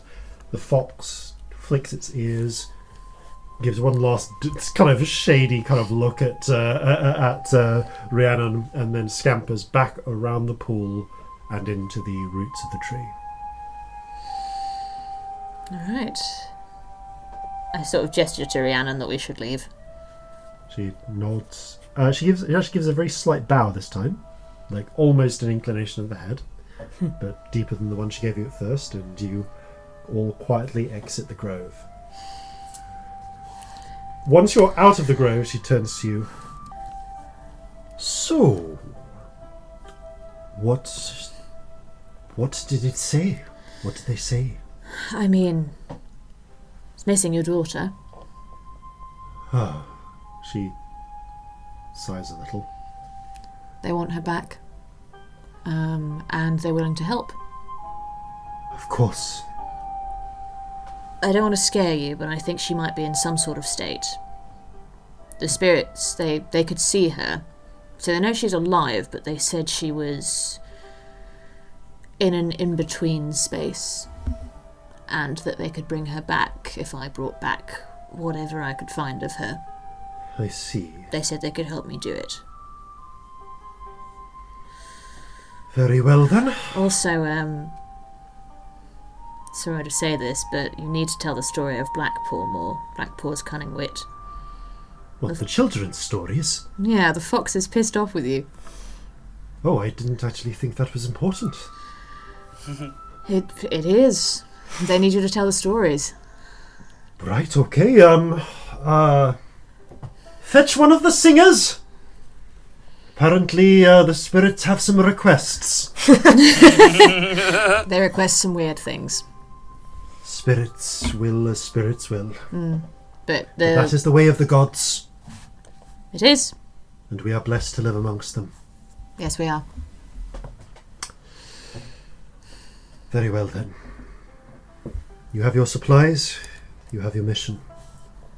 We'll await your return. Thank you. And the guards will ensure that your return is more gentle than your first arrival. Yes, apologies for that. You made us jump a bit. In truth, they would have killed you all there and then if they hadn't spotted you. So, That seems fair. probably for the best, for the sake of preserving your property. Well then, go with the gods. You too. And you are Celestia has no idea what you're saying. Return to that. awkwardly escorted back out up to the murder hole type area. Back In utter silence. yeah. Down the drawbridge is extended. The concealed drawbridge is extended. You awkwardly walk down the path. An escort of guards marches you a good 15 minutes in silence away back to your old tracks before leaving you and stalking away. So they seem nice. No cauldron then. We will get a cauldron, Right. but are we far enough away that definitely no one can hear us? You like. doesn't say anything. I'm assuming you walk for a good 3-4 minutes first, and then If anyone talks before we get far away, I'm Oh like, yeah, no, I'm shush. assuming we're yeah. So now I'm talking in Jovan. Yep. Sorry about that. I'm You did sorry. what you had to. Yeah, that was the only way I could think of to not get you both killed, so I'm sorry for talking to you like you were fucking idiots. You're fortunate I know how Felt a like a slave would fucking behave idiot. in that situation. Yeah, thank you for that. I appreciated the cooperation, because I know that can't have been brilliant. So, we're further along than we were, but we're still a bit fucked, to be honest. Okay. So, what's her daughter's name? I'm so sorry. Bronwyn. My brain was just going Anwyn. It's not Anwyn, it's Bronwyn. Okay, cool. So, good news, bad news. Good news is I have a way for us to get the cauldron, Great. so that's good. Bad news is, so basically they used to have a seer there. As Corzin you will have picked up, Scamp. I'm sorry you can't hear the spirits, that was probably just really weird for a bit. But I should've basically... eaten my sweets. Oh well. Maybe when we go back. I don't know. The petals finally wink out. So, basically, Anwyn took her daughter for a while in exchange for the cauldron, which is apparently weirdly all magical and stuff. And then he wanted the cauldron back, but he didn't want to give her daughter back. So now they're at a sort of stalemate. And seeing as the spirit said that the daughter was somewhere in between life and death, I'm inclined to think that she might be that wood elf that they keep serving up for dinner. Oh, definitely. Yeah, 100% that's her. That's just where my brain's gone. I don't know if I'm just fucked up, but like that seems to be it. And yeah, we've got to get past the little fat things to get her out. And if we get her out and bring her here, then they'll give us the cauldron. And technically, Anwyn hasn't said we're not allowed to do that. True. So technically, we're not actually doing anything we've got wrong. Till dawn. We've got till dawn to do all of that. And if we come back, you're going to have to pretend to be my slaves again, otherwise you'll get Is that killed. what we were doing? Yes. Right. You were my property for, like, a while, according to them. I don't speak Elvish. I know. I was kind of glad you didn't, because I said some really bad stuff. You don't want to know what I've been saying. Yeah. How much time have we got out of character? So it is currently it's about 2-hour journey to get to there. You spent an hour recovering from poison and such. Have we had a short rest? We left at quite all? early. Does any of this you count didn't as really have a short rest because you were more unconscious. Yeah, unconscious rather than resting. Unconscious and drugged rather than resting. I did not rest. That was not restful. Yeah. I'm so glad you did not give either of the either Scamp or Corzin the tea. By the way, actually, sorry, Celestia, you have had a short rest. Oh, I have, because I've sat down and had fucking tea, haven't I? Also, I realised this is an effect I forgot to mention. Shortly after, about 5 minutes after you finish the tea, you realise you feel, strangely energised. She should have sold you some of the tea. The tea is alchemically set up to give you the benefits of a short rest after 10 minutes of sitting down and drinking tea. Oh, that's so good. Yeah, you can always go back and ask for more. Maybe next time. I might Yeah. do, yeah. I When might you- ask when if you I can buy return. some of her tea. OC, how much like what I've had is it? Is it the same or is it slightly different? Different. I think slightly There's different. definitely some other ingredients. Probably Yeah. the stuff that makes you feel really great. Also slightly different base tea from what I yeah, remember. so Yeah, different base cool. tea. But yeah, we've talked about what tea they would have Yeah. had. We're massive nerds. but so yeah, I get a short rest. I might roll one hit dice actually, because I might as well. Frankly, Yeah. I've not done any today, so I might as well try and get back up to full. I always roll so badly on hit dice. I've rolled a 2. Fuck it, that'll do for now. Yeah. But you at least have had a short rest. Yeah.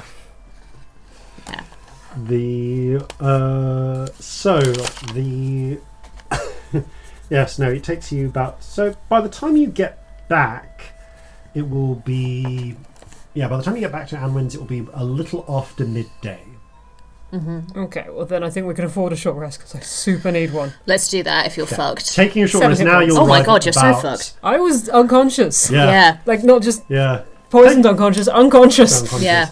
Taking a short rest, then you'll probably get back to Anwin's around about 2 o'clock in the afternoon. Okay, that's not ridiculous. The Okay. sun will set in about 2 hours. I'm going to say You're in to the other two. short So I think we should try and avoid Anwin because he does not need to know what we're doing. If he sees us back here, he's going to get suspicious. Because why are we back here? We're supposed to be doing a thing. Makes sense. Yeah. Yeah. I mean, just stealth in general seems like a good option. Really does. I should have bought some of that shit she was trying to sell me. That would have been really If we good. can get to the kitchens, maybe, if your suspicions are correct, that's where I should be. Well, She Yeah. ain't gonna be anywhere else. If they're saying we don't need to bring all of her back, I'm saying bones is all we need. Oh yeah. Out of character, they did say don't need all of her, They said all or part. Whatever So- you can bring back. so we could just get a fucking femur or something, couldn't we? Like if we just nicked one of them. Make an intelligence check. Yeah, I genuinely don't know. So. Oh, mate. 7. You get the feeling that you might need more than just a femur. Okay, Right. like a good bundle of bones, but not necessarily every single one of them. You're not sure. Oh well, we would bring back all of them then, wouldn't we? If we're not sure. We'll bring back everything we can. We don't know what it's going to be Yeah. like when we get Yeah. there. Let's bring back as much of her as we can. Yeah. Yeah. Also, I'm going to have to do some sort of horrible fucking resurrection procedure with the spirits helping me. That's a bit Great. disturbing, isn't it? Any idea on how long that'll take? Nope. So we still got to do that and then go back before dawn. Yep. We've got some hours before that, so let's get on with it. Right. Yeah. Also, just as a little thing, if we don't get her, I'm now their seer. So we really, Right, we let's really get need her back. we need to. That was the only way I could make that work. So yeah, we really need to do this. Otherwise, I have to stay there forever and like praise the fucking tree spirit. Well, It was genuinely the best I could do. no, Well, no considering one's that dead. the worst is that we all end up dead horribly, I think you did reasonably well. I mean, yeah, if I'd talked to you any differently, they would have definitely killed and eaten the pair of you, and hell, maybe me, I don't know. Probably. If I hadn't been respectful, I don't think it would have gone well. definitely eat people then. Yeah, they do. She said it's, Cool. she said, I quote, next time you kill an enemy, you should really try eating them. Start with the heart, it's a spiritual experience. Great, that sounds like wonderful advice. I know, she sounds, like a good old Totally time. stable. Let's get moving. And you head back to Anwin's, towards Anwin's palace? Chambers? What have I described this as? Longhouse, essentially. And that is where we will pick up after the break. So we'll return after these, no doubt, important messages. And now a word from our friends over at One Shot Onslaught. Hey everyone, it's your Dungeon Master Adam here to tell you all about One Shot Onslaught. We are an actual play D&D 5e podcast, and we even follow some of the rules. No one said there'd be rules. We play through popular one-shot modules from dmskill.com so that you can drop in at any episode that has Part 1 in the title. The players are all a part of the Adventurers Guild, specifically a group called the D-Team, and we have Lord Sean Snow, the hero's hero, who is a 140-year-old human wizard. I cast magic and missile orbits butthole. We have Death, who is a tiefling rogue, who only eats raw meat and is a little bit shifty when it comes to morals. Did somebody say meat? The dwarf druid Ironclaw, who loves nature almost as much as he loves oatmeal. Cinnamon oatmeal, or get the F out. And last but not least, we have Ted, the tiefling bard who loves to jam out on his magic guitar and skadoosh out on his magical flying broom. Skadoosh. Find us wherever you download your podcast by searching for One Shot Onslaught and look for new episodes every single Monday. Hurry, hurry, hurry! For a limited time only, you can still get your podcast! You have but a limited amount of time to like, rate, review on iTunes and other platforms Flintlocks and Fireballs before Flintlocks and Fireballs runs out forever! You must get this now! Disclaimer, Flintlocks and Fireballs is in no imminent danger of running out. Get this now! And welcome back. You walk up the path, again lit by the silvery torches, towards Anwin's longhouse, and pulling open the doors, there is as ever the long fire pit burning, but it being the middle of the day, the hall is relatively sparsely occupied. There are a couple of fatlings lying by the huge fire pit, snoring away on small blankets. One of the trees is sitting and just drinking from a big old bowl to itself. And next to you, there is a small, and you see a goat-horned figure appear. Oh, well, that was a rush, wasn't it? Where have you been? Oh, you didn't seem to need rescuing, so I didn't bother. Oh no, I was fine. Just didn't know you'd gone. Fair Yeah, play. no, I was there the whole time. Oh right. It's fun. I liked the tea. Right. How fun's it going to be to cause a little bit of chaos here? I know. Isn't that right? fun? Oh, one moment. He snaps his fingers, and you see in the distance where the big, huge tree thing is drinking a bowl of water. The water turns to some sort of deep reddish substance, and you just say, "Oh no, that's actual claret." The tree looks at it, shrugs, drinks the wine. Well, I want to see a drunk tree so bad. Di's a little bit distracted, turning the tree stuff into whatever. I'm going to say to the other two, what if we got him to cause a distraction? I feel like he could be really distracting. I think that's a very good idea, actually. Di? Yes!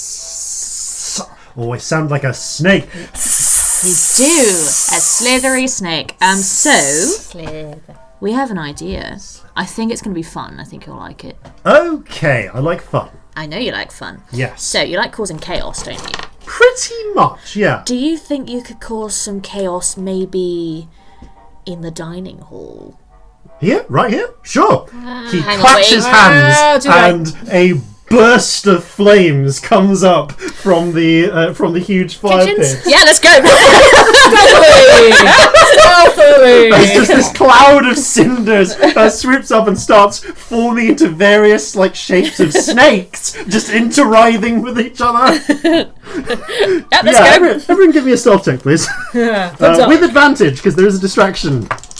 Ooh! Ooh, that's good that had advantage, Jesus. That would be a 21. 22. Yes! 21. Yes! Hey, look at us. You quickly sidle down the passageway leading down below. I did specify I was in my more stealthy clothing, You throwing are? that out there. Not that it's stealthy, but you know. More stealthy, Yeah. less flagrantly Less obvious. disadvantage. And as you find yourself sneaking down quickly, as there's a degree of commotion above from the tree, who's starting to get solidly into his cups, finding that the wine doesn't run out. Oh, drunk. Yeah, trying to finish the glass when it's really constantly refilling. That's not a good plan. You quickly slip down. You see that there is a narrow, actually fairly wide hallway lit by more of these silver burning torches. There are 5 doors, 2 either side, 1 at the end. Standing by the far door, the one at the end, there is a fatling, one of these short, fat little creatures. It is wearing a battered, what first you think is a battered old, helmet that's seen the wars over its head and holding a spear, and then you realise, no, that's a colander. It's just wearing a colander on its head like a helmet. I keep thinking we're in danger of underestimating these guys, and I'm not sure. They might just be little stupid jelly beans. Or they might be super powerful. Picks its nose, pulls out some snot, and then eats it. Delicious. So this remind me of the layout of doors and corridors. So there's one at the end, 2 either side. Okay. Are there any other corridors coming this way? Is there anywhere we could... This just seems to go down from the... And this is the way you heard the sound of the screaming from before, and where you've seen them bringing out food. There's nowhere we can hide around here. I mean, there are the other doors you could conceivably go into. There are periodic sort of pillars and posts. You're looking at the fatling, however, you notice his breathing's kind of heavy, and he's like... Yeah. He's leaning against his own spear. I whisper, but again, microphones. Corzin, you can do that silence thing, can't you? Yeah. No? Right. I think so, that might be good. Corzin casts silence. And he just continues yawning to himself. The sound cuts out. As it does. As does the sound of the Chaos Run. Let's roll a wisdom check for the fatling. You see him yawn one last time and then actually fall asleep, leaning against the wall. Okay, let's try. Should we go see if some doors? It's silent. But we're not in the silent sphere. We're not in I'm the assuming the it's silent like sphere 20 was foot, covering. isn't it? It's 20 foot, so I'm assuming it's covering this corridor, which is only like about 30 foot long. Are we that close to this? Oh, geez, I thought we were a bit further away. No, this is not a very long corridor. Yeah, okay. Okay, I guess we gesture to each other like, go in.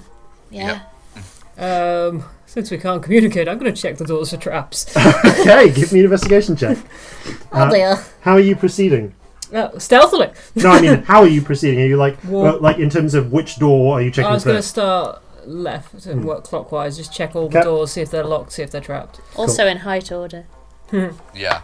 That's actually I'm actually going to keep an eye on behind us. Yep. Like while Scamp is doing all of this. Investigation, that's a 17. Yeah, you're a lookout. Yeah. Okay.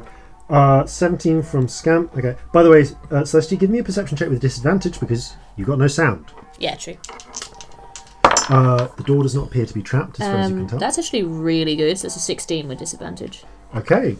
One of them was a nat 20, which is a shame. We're doing one of these one at a time. Yeah. Doors. Peering up, you can kind of see that it looks like there's a certain amount of commotion up above, as people are kind of, as fatlings are now running around trying to put, to calm the fire down with little buckets of water. But now it's forming like steam snakes, which are writhing around the fire snakes. Excellent. One of the fatlings' her hair is like they're actually bald, but you see this fatling has put a toupee on, and that is on fire, and he is now running around with this flaming toupee, his hands like wiggling. Is it also made from something you'd find in the kitchen, like a mop head? Or It is a something? mop head. Yes. It is a mop head. So that was the first door. I can't remember what you said. Not trapped as far as you can tell. Not locked as far as you can tell. Okay, I will try the next one. Okay. Second one, you also investigate. Because I'm super good at investigating. Up to natural 20, I actually Yay!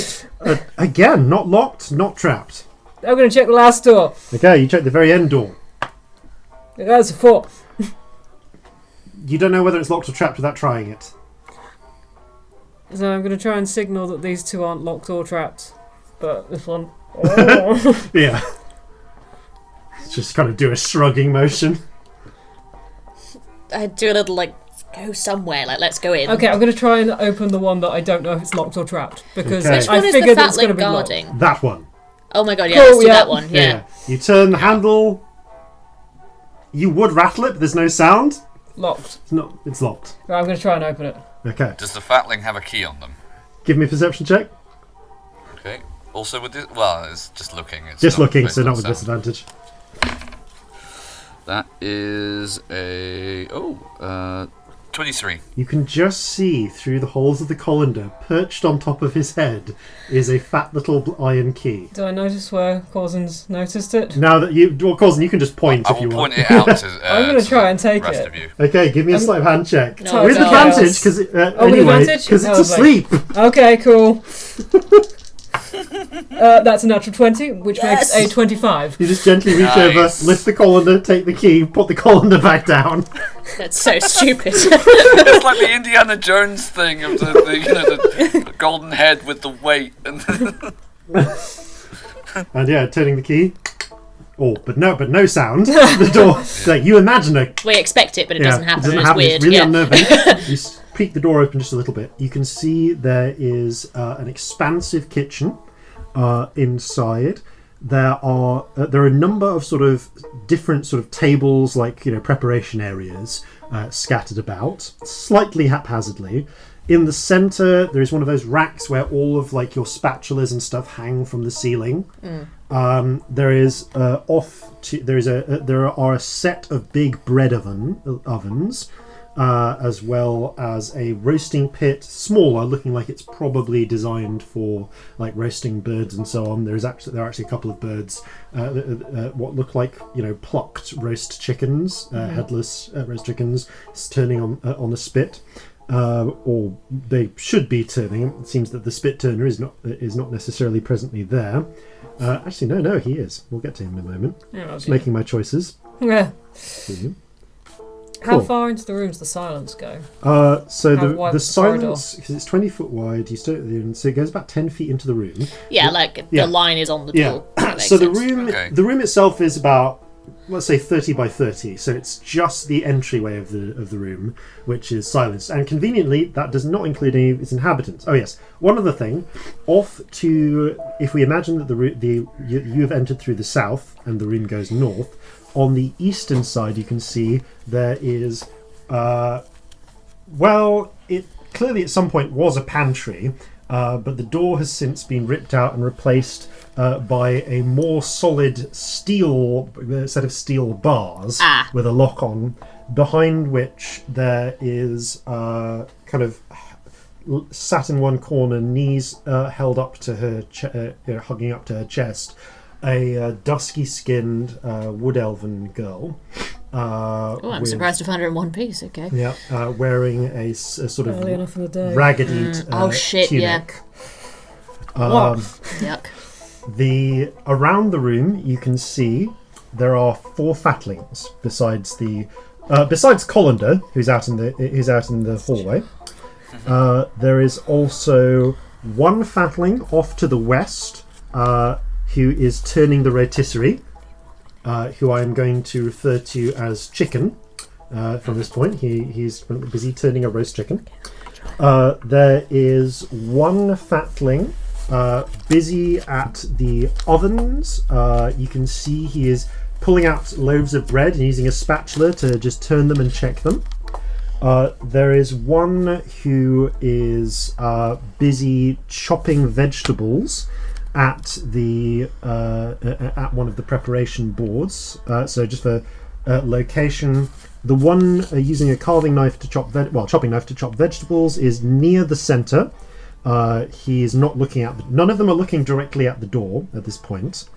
The one with the spatula checking the ovens is to the north, and also to the north, near the bread ovens, but actually next to a big pot of broth, there is one wearing a ridiculously oversized white chef's toque, like one of those little chef's hats. Amazing. It is as tall as he is. I want to steal it so badly. Yeah, because the fatlings See are what we only can about do. like what, a foot and a half or Yeah, something. yeah, Really little. yeah. This is the toque is also 1.5 foot tall.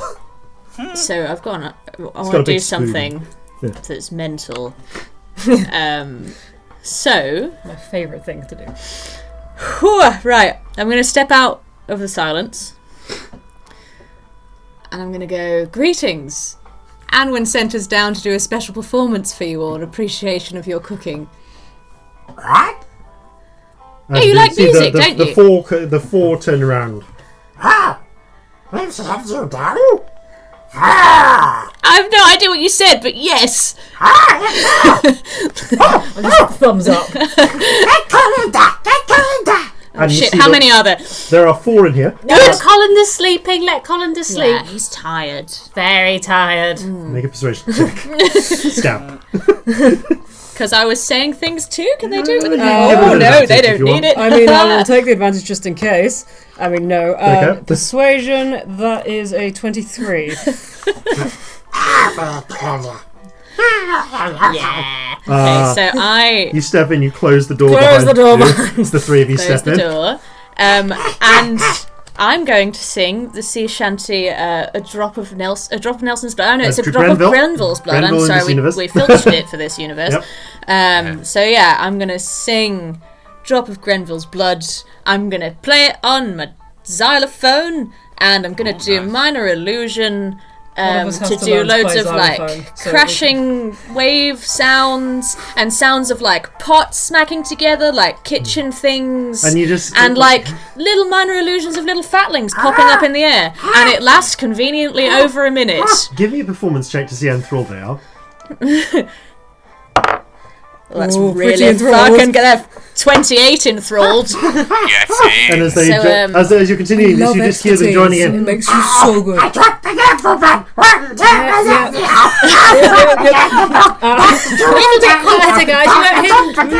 wouldn't worry, this probably isn't out of the norm. So conveniently, if I perform for 1 minute with the enthralling performance thing of College of Glamour, it's basically mass charm person. I can do up to 4 creatures of my choice, so it's a really good thing that there weren't any more. Okay. And they speak glowingly to like everyone about me. They hinder anyone who opposes me. They don't get violent though. It ends after 1 hour, or if I damage them. Basically. I'm just gonna get the rules up so I've got them as a direct Yeah, reference. do. That'd be easier if you have it. I can do it once per long rest, so it's not like an inspiration use. It's like a big thing. Yeah, they're sort of looking at each other. They're kind of humming it themselves after you finish. You like it? Yeah. Open the couch. Yeah. So this elf over here, she's actually my friend, and I need to take her upstairs for a bit. Okay. Cool. Do you have keys? I need the keys. The chef scratches his head for a moment, picks up his toque, reaches into it, reaches like a arm all the way and roots around, and then pulls out a little golden key. Okay. Thank you. Can I borrow your hat, please? Oh, go on. They'd look really good in it, I say. Make a persuasion check. Not with advantage. It would give you advantage, but you've got disadvantage because he really likes his hat. Who's making it? Me or Scamp? Persuasion, is that? Yeah. Finally a 14. How long for? Can I just try it on, please? Okay. Do I look good? You look amazing. Thank you. Here you go. Very Puts kind. it back on. I'm It really literally sad I puts a don't foot get a on you. hat. So I'm gonna go over and open the cage. Walk over, and the wood elf who has been looking at this like. The moment you open it, however, she immediately bursts into a run to try and escape. Wait. Daughter. We're taking you to Rhiannon. Please say you're Bronwyn, otherwise we're Are really you Bronwyn? confused. Please tell me Bronwyn. Yes, I'm Bronwyn. Okay, we're taking you to My Rhiannon. mother sent you.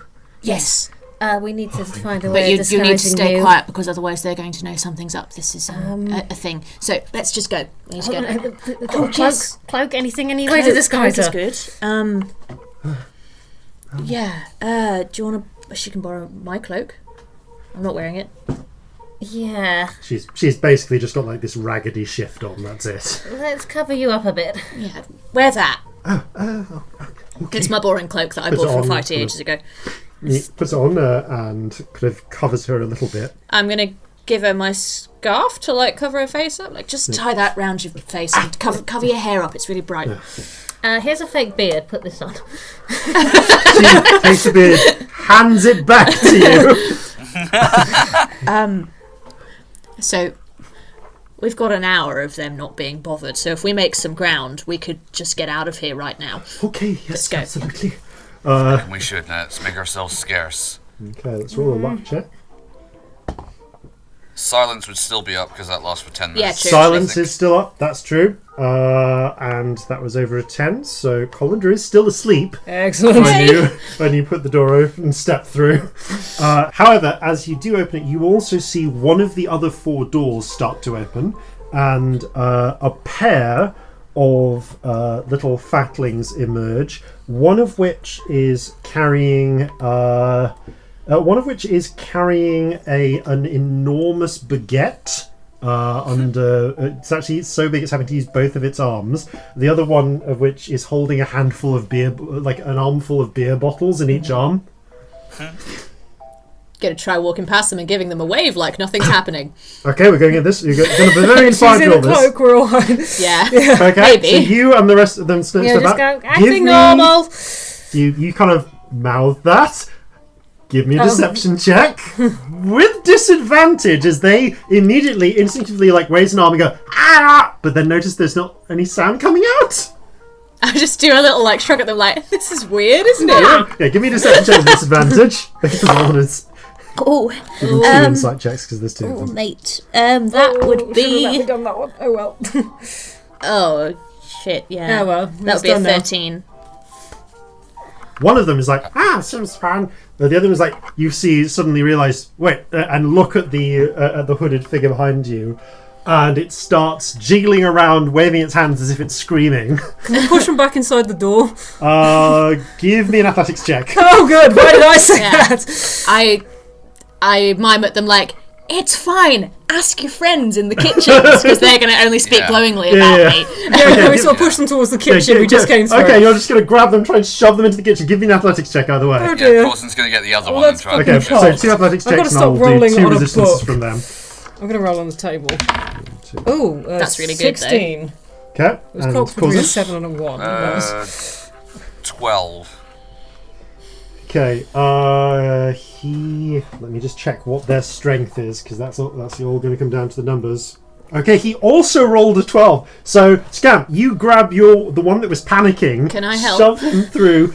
Corzin, you're kind of struggling like in a tug of war. He can't escape you. The other one can't escape you. This is the one with the baguette. hitting him with the kind of baguette. hitting you with the baguette. Excellent. But you can't quite pull. Okay, I'll let Chekhov's you, going on. If it Celestia. happens, You you can have to- you can make your own To help with athletics check Corzin, to yeah. try and assist. There's a him. baguette in a scene, someone has to get hit with it. It's the rules. That's a 16. Okay, he rolled a 6, so you grab him, and with Corzin's aid, you shove him, slam, but there's no noise. The door I'm going to behind lock them, it, because I still got and the key. Lock it. I mouth, run, go. You all Stealthily! quickly Gonna stealth once we're back Okay, upstairs. give me stealth checks. We'll do one for Bronwyn. Oh, God. I'm sticking If we close to still in the Bronwyn. silence, do we have Oh, advantage? Jesus. Okay. You're gonna leave the silence shortly, so Yeah, you okay, need to fine. leave the I silence have to get to the advantage door. anyway because of my clothes. 11. Oh, 13. 19. I rolled a 1 and an 8. I'm Right, really glad I'm it's just gonna advantage. I love my Roll a cloak. straight check for the fatlings up in the I'm staying thing. within touching range of Bronwyn. Yeah. So this is a straight roll but disadvantage for spotting Scamp. So yeah, okay. So we'll say that the golden one is normal and the grey is disadvantage. So as you clamber up, you actually there's actually a moment where a fatling is coming down the steps with a armfuls of dirty plates. You head up. He spots you, kind of teeters, falls, and you just get the very slightest crash before he passes into the silenced area. Oh, run.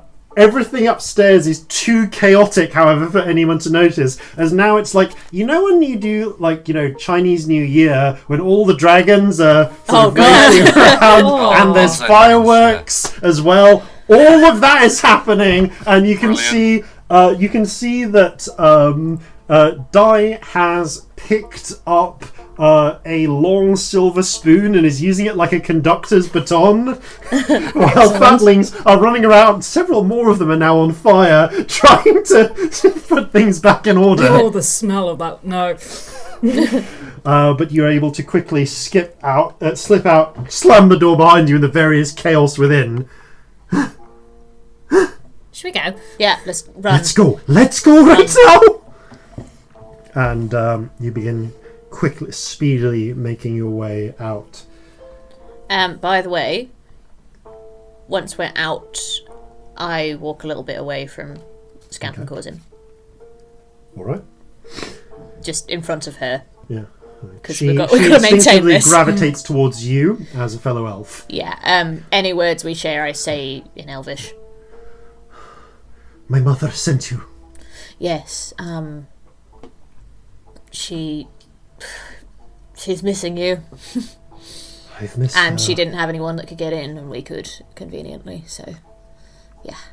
Oh, thank the gods. She just shudders. Alright. No, I'm not alright. It's been 30 years. Oh, there's tits, 30 years. Oh, you're... Of course. Sorry. Sorry. Yes, yeah, different. No, it's, You look... She shakes her head. What? Yes, it's been a long time since I've seen a dark elf. Yeah, your mother was telling me. She shakes her head. Sorry. In the light for a moment, I thought you were an old friend of mine. Yes. I've not seen a dark elf in a long time. She's kind of stumbles onwards, and the four of you, as far as you can tell, make your way back, and your journey is otherwise without incident, as you do have a good hour's head start. Yeah. So glad I got to I'm use fucking staying close enthralling enough to performance, cast guys. fly if need be, really Yeah. quickly. But I keep up the facade of walking a little bit ahead of you and mostly Yeah. talking in Elvish, unless it's necessary, because, yeah, she's got to think this too. She avoids the subject of her lengthy imprisonment for the most Fair. part, but just talks about small incidental matters of drow and dark. Yeah, I kind of keep her talking about bollocks, because I feel that's probably what this sort of person needs. I walk close to Corzin and mutter, Do we apologise for eating her? Is that a thing you should do? I was wondering this myself, but I think for the moment it's probably not a good idea to bring that up. Okay. If there's any justice or mercy in this world, she won't have been aware of that. She probably noticed, you know. Do I hear this? No, I don't, because they're far away. we're muttering so that she can't hear. Give me a perception check. But if she can't hear, I can't. Okay, no. Then Yeah. So after you return back into the woods, Fucking hell. Oh, and this God. time there is this time more openly, half a dozen wood elven rangers just stand up from the snow or out from behind their I hiding think we're places. pretty fucking efficient. We've only been gone a couple of hours. That's actually not You've been bad. on like 30 years 5 of not hours. managing to Like do 5 this. hours. We're fucking great. Imagining like a load of wood elves in like ghillie suits right now, like whoom. Basically, And they're yeah. That's so cool. So cool. And they sort of stop. One of them, and you recognise again Mealy, because she takes off the helmet. Bronwyn? Bronwyn kind of frowns. Mealy. And she unsteadily moves forward, and Bronwyn a little more cautiously, and after a good few moments of hesitation, the pair of them hug fiercely.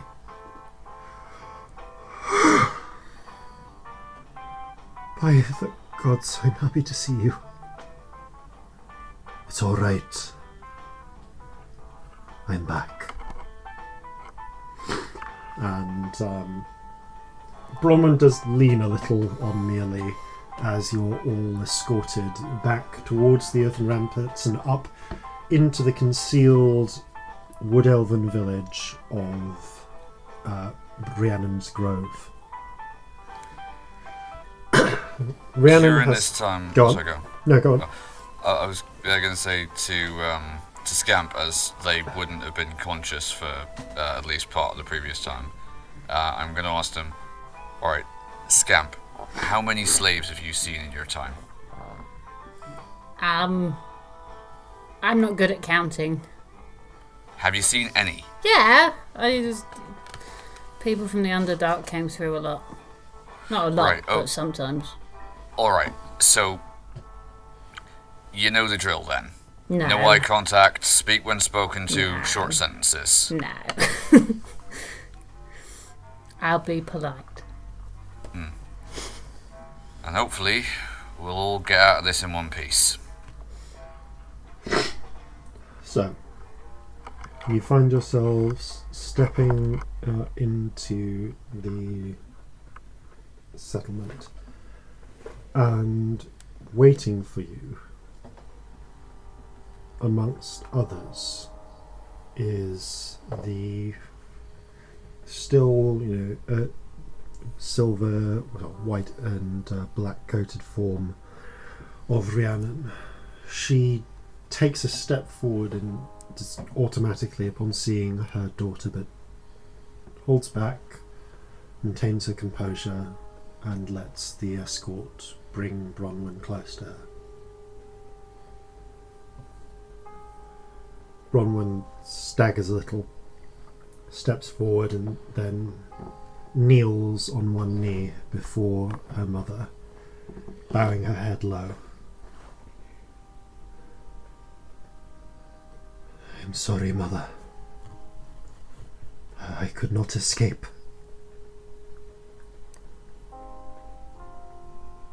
No, you could not. But then I could not find you. Rhiannon reaches down and touches her daughter on the crown of her head. Rise, Bronwyn. Your honour is unstained. Bronwyn seems to sag a little, as if some weight has been lifted from her shoulders. And though a little unsteadily, she stands back up, and there is a fierce sort of light to her eyes.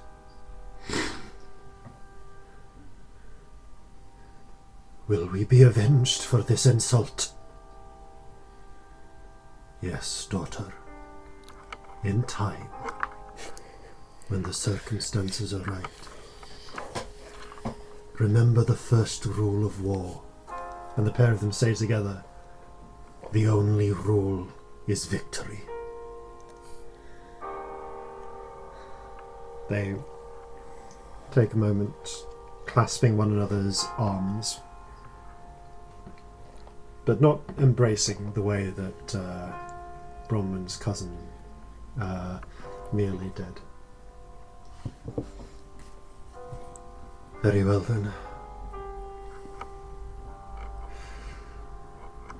Will you want... And Bronwyn sort of tilts her head.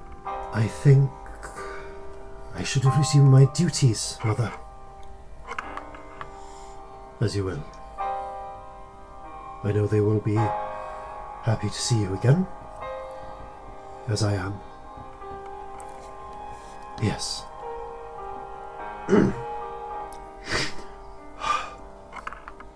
She clasps her fist to her chest. Her mother does the same.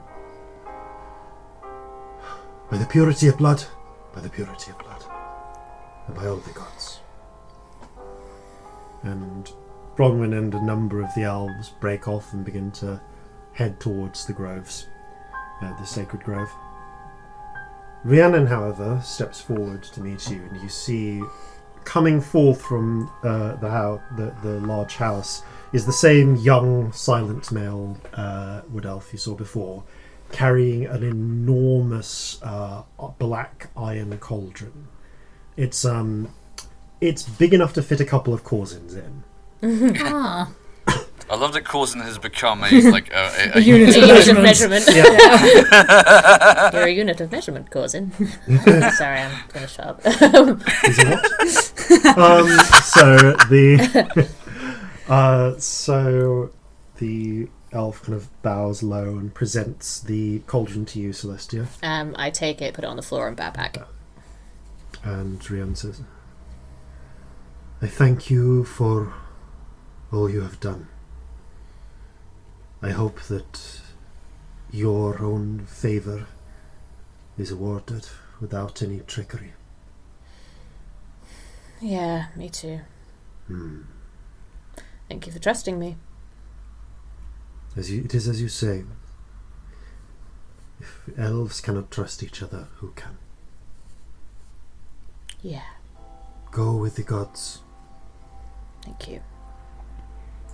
As you look down, you can see there is a marking. There is actually a small word inscribed on the interior of the cauldron. Roll me a history check. Okay. Only you. Only me. Oh, it's in Elvish. Yeah. 6. We so smart. It's in Elvish, but it's an Elvish dialect you're not familiar with. Like an old one, maybe. Probably an old one. You don't know. Kind of like it sound like it's also departed a bit from modern Elvish. So you're not really sure exactly what it means. It just says sparagmos is how you would say it. So the Elvish version of Chaucer. Yeah. But you pick up the cauldron. It is surprisingly light. Asparagus. You are able to hold it Yeah. comfortably in both hands. Might buy a couple more healing potions from you before I go, if you don't mind. Of course. Brandon will take care of that. Also, do you have any of that tea for sale, by any chance? Of course. Brandon, she gestures to the young boy, to the young elf, who nods quietly and goes to fetch the large chest of various potions. In the meantime, I will go be with my daughter. You should, yes. She bows her head again. Best of luck to you. Thank you. I am very proud of her. Should be, by the looks of things. And she turns and strides off with her entourage. Brandon, meanwhile, so first time he's opened his mouth. Hello, Brandon. Well, let's see what we can do in terms of potions. That would be good. Okay. I was expecting to have no tongue. This is worse. I'm very happy. He has this really cheerful grin that someone is actually talking to him. Oh, Brandon. Healing potions are available at the same rate as before. Yeah, I'd like to buy 4 more, so You buy 4 another more. 50 gold. Changes things. The tea is available. Do you want me to pay for those ones because you've been paying for all of these so far? Yeah, sure. That'd be So great. it's 50 gold of jewels, isn't it? Yeah. Cool. So I guess I just go over and take it out of your pack. Yep. Give me a minute. I'll just get you the cost for the. You put them in your inventory then, as well. It's good for more than one of us to have them, let's be honest. Yes, I've got none at the moment, so... Yeah, that very might be much. advisable. Yeah. Okay. I should really bookmark potions. Here we go. We should give some to Corzin too. Oh yeah. Well, if we get 4 each, we've got 8. So, there's plenty between us. Yeah. So, you... Have you got any on you at the moment already? I've got 4 that I bought me, no. before. And Corzin's got Oh, none. Corzin. Well, got both of you, just so total between us at the moment is 8. Yeah, it might... It's worth giving you a couple more because you don't have If any we buy healing. 4 more, they'll split evenly. True, actually. Let's do that. Let's buy 4 more. Oh, Kraken. okay, you buy 4 more. They have Yeah, plenty. They have so much of this stuff. Let's have 4 each. He Yeah, actually that's just great. sells you like a Yeah, small makes jug sense. at that point. I'll You can pay then for these as divide well. that I've into got- your existing Yeah. vials. A carafe of healing potion. So Yeah. we now have 4 each. Great. Like you're basically with the people who invented healing potions. They have so much. Yeah. He also produces the tea comes in blocks, enough to make perfect. small blocks, enough to make like a 10-minute serving of tea at a time. They're pretty expensive.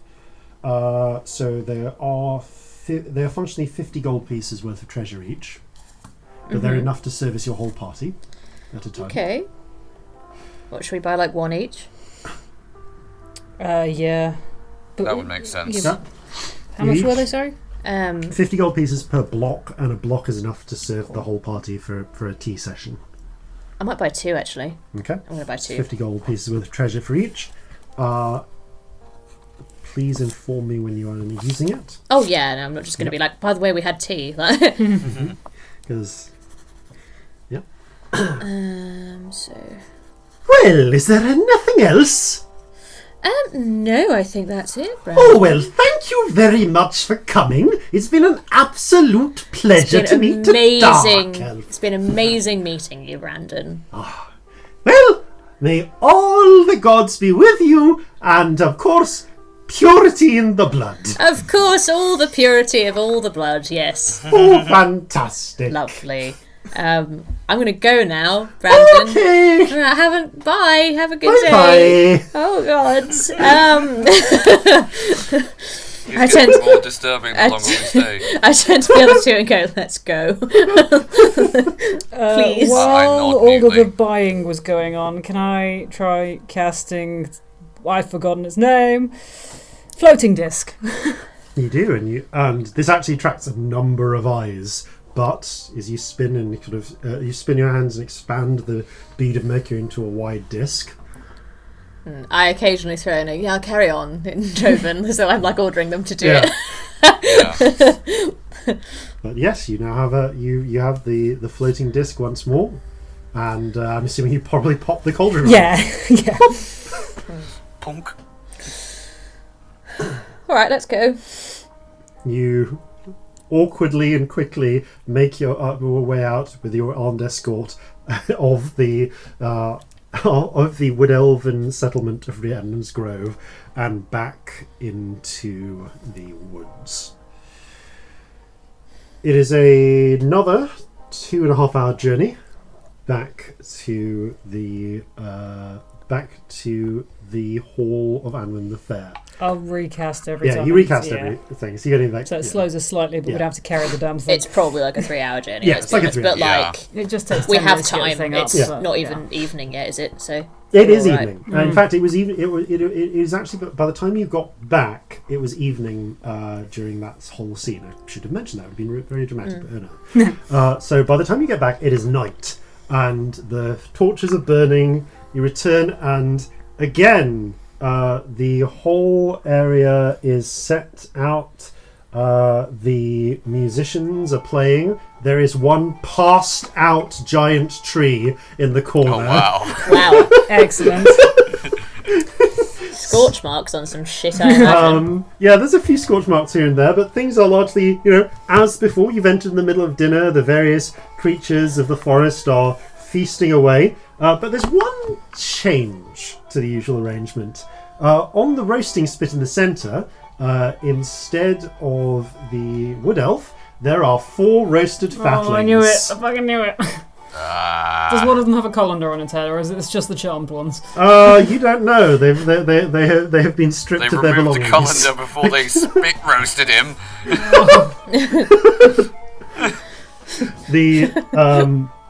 You can see sat at the table, at the head of the table, along with a kind of exhausted-looking Fighty Gubbins-Wick drinking deeply from a goblet, and Di, who is busy, who just has a stack of pies in front of him, just fruit pies, and is munching through them. I was going to say, what's he doing? You can see at the head of the table is the tall form of a tall golden-haired form of Anwin, wearing this time wearing the golden waistcoat of before, but also a set of strange silvery breeches that seem to ripple and flow, but still held solidly around his legs like fabric. So cool. And the same sort of long coat as he robes as he had before.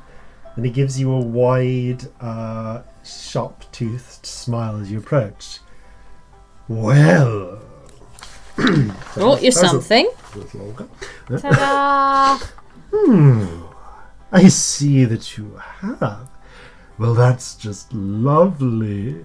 Please do bring it a bit closer. Of course. You bring it up and he extends his two long fingers, lifts it off the disc, rotates it around, and peers into it. Yes. Yes, this is perfect. Just what I was looking for. Sets it back down on the disc. Well, I think you've earned yourselves a lovely day of rest. Well, a lovely night. At least, there's always the new task tomorrow. But you, he says, looking to Fighty, you can take the daytime off tomorrow. Get a bit of extra sleep. I'll be having you work the night. He looks back. Would you like to join us for dinner tonight, or will you be eating alone in your rooms again? I'm very tired. Oh, what a long day. So exhausted. Such a shame. Oh, well. Lovely trousers, by the way. Thank you. It's so nice having a gnome around. I do wish I could keep him. He grins. Still, that's not the arrangement, is it? Is Fighty looking just knackered? Fighty looks exhausted. You don't know what he's been through today, but he looks like he's half dead. He looks like he's run a half marathon. All right, okay. And when he's that short, that's impressive. Yeah. Yeah. Still, is there anything else you want to do before heading to bed for the night? I want to go to bed. I want to go to bed, please. You settle back I think into bed. Corzin will be nibbling at trail rations. Oh, yeah, as he I have trail wanders off rations. to his room. Fuck anything else, mate. Yeah. I'm not sure I have much appetite. You head back and descend into slumber. Once again, you find yourselves dreaming.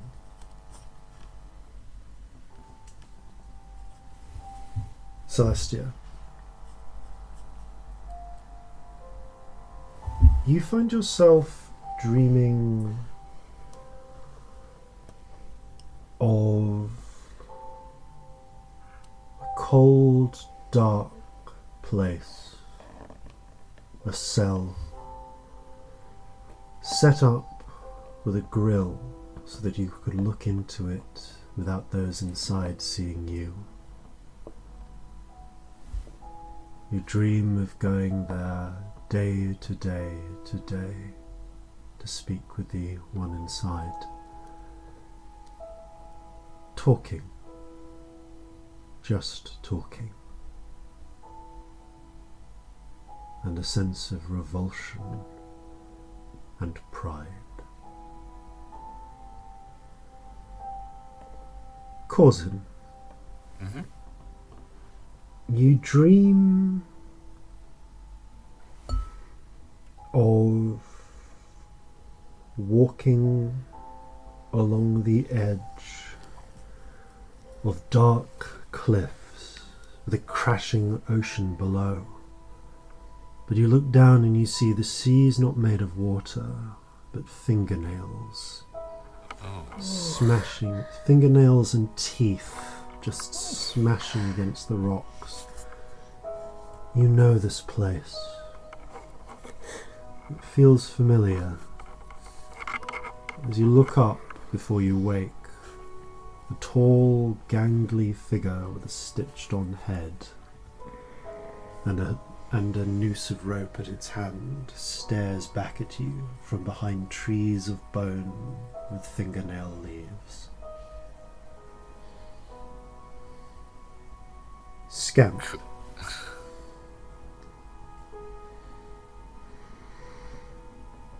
You dream of fire and black glass, and something striking and breaking. And in time, each of you wake. Looking up, you realise that you have, as you emerge from your 4 poster beds, you realise that you've slept late into the day. It's mid-morning, not too long until noon. And as you go out to your late breakfast, you can see that, again, the breakfast tables are arranged, and a still somewhat tired Fighty is there having some oatmeal, while the resplendent form of Anwin and the perpetually half-drunk form of Dai are there. Dai is currently doing a handstand and seeing whether he can balance a cake on his feet. He can't. An important morning. He can't. It falls over and falls on his head. It's like the perfect morning. Sounds great.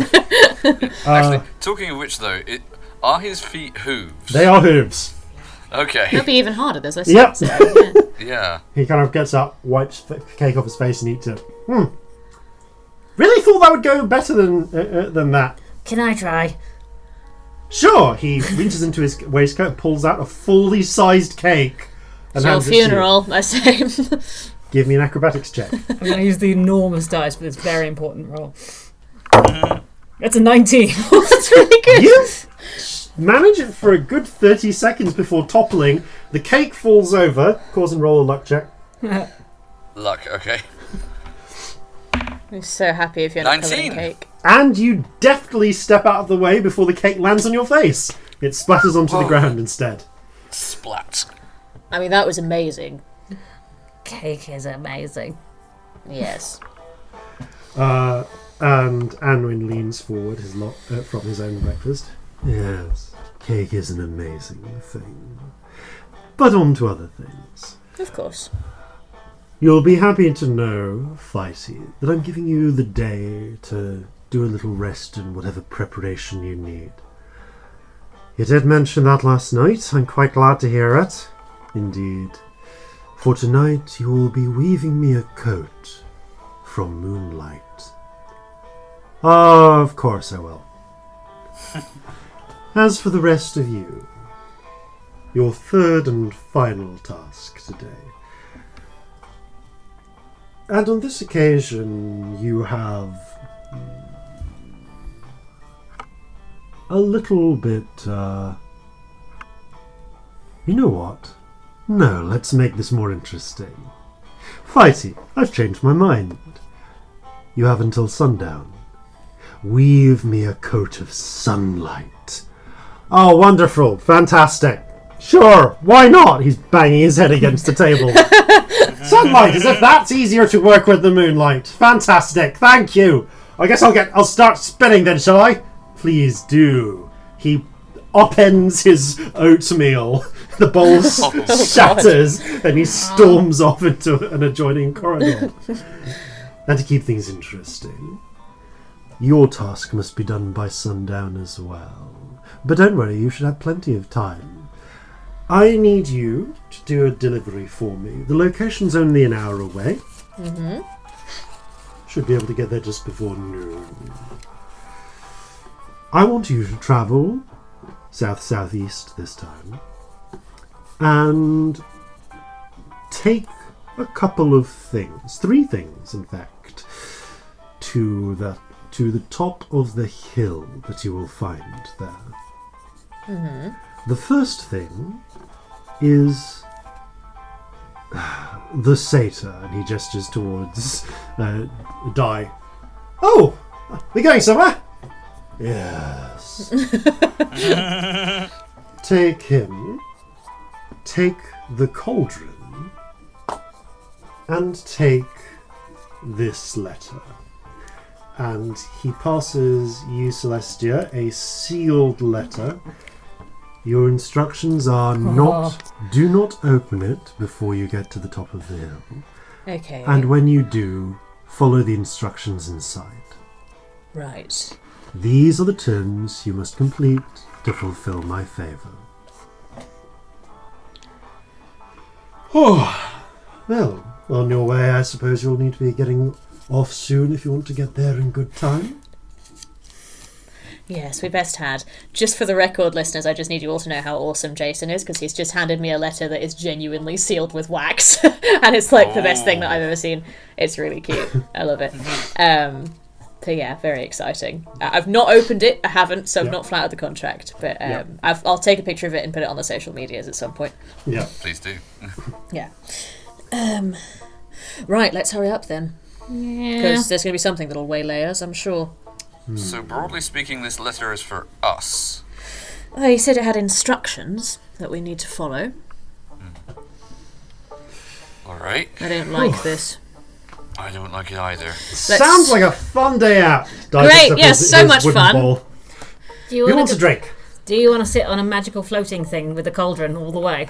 Do I? Yeah! I'm gonna... No, really, do I? Yes. Oh, fantastic! Great! It is really fun. It floats and stuff. Oh, that sounds like fun. It's also really shiny. He sits in the cauldron, so he's like on his arms on the lip, and he's looking out, and he's just drinking periodically. Also, he's big enough that he yeah, he can fit comes entirely on in the top of cauldron. Right, yeah. And you sort of and the whole thing doesn't weigh more than 400 pounds or whatever I guess 500. 500 pounds. So you're able to carry both him and the cauldron up the deeper into the woods. That's pretty cool. You set out and journey up. It's a bright, sunny day, golden light filtering down through the pines, and trek your way through. There's a brief moment where you freeze and you swear you could just hear for a moment the distant sounds of a frustrated troll. Oh, God, no. 2 days later. And then you realise that it's just Di, kind of like, he's got his hands over his mouth, he's like, oh, God, inside the cauldron. Yeah, inside the cauldron. So That's a really good impression, I say to Di. Thank you. I'm going to smoke some opium on the way there if you'll let me.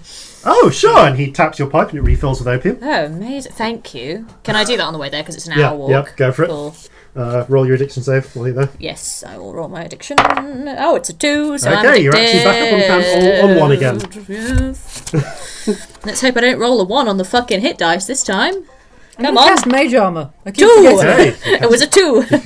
you wrap your leather around your horn, feel its strength extend to your body, and you head on marching up the hill. When you get to the top, it is one of the few hills. There are more far in the distance. You can see rising up into almost small mountains. The trees follow up them in a degree, but as with this one, although you make the climb, eventually the trees peter out until you reach the very top of the hill, and there you find yourself standing on an open sort of hilltop. The wind blowing through your hair, the sun almost perfectly above. Di kind of leans back in the cauldron and just sort of snuggles in, closing his eyes. Oh, seems like a good place to take a nap. Yeah, I think that'd be good. Yeah, you take a nap. Well, I think it's time to open this letter then, isn't it? Yeah, I'm Right, let's suspicious. I'm so see what it nervous. says. Can I open it? You probably... Nope, I'm not even going to say it.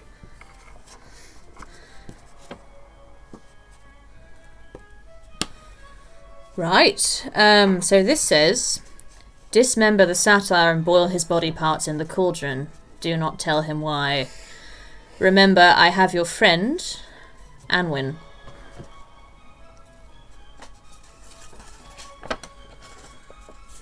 Well, I've not got any water. That's not a big I mean, thing. looking around, there is actually a small stream. Ah, well. Okay. Just here at Also, the top. what? We've got to chop him to bits and boil him. I'm not sure we can manage that. And also, I'm not sure we should manage that. That doesn't seem... Wait. He's a He's a fey being. Do we actually know that would kill him? Nope. But we don't know it won't. And regardless, it's going to hurt. It's not something we can just convince him to do either. We can't tell him why. We've got to get to Olga. And he's got fighty. Yeah. And I've got to get to Leah eventually. Like, I feel like someone's getting dismembered here no matter what. Whether it's die or fighty. let's have a look. Let's have a look at this, see if there's any... It doesn't say we can't kill him first. Small mercy, but... We could shoot him in the head and then do it. Is that better or worse? I mean, at least he won't scream through it. I can do it.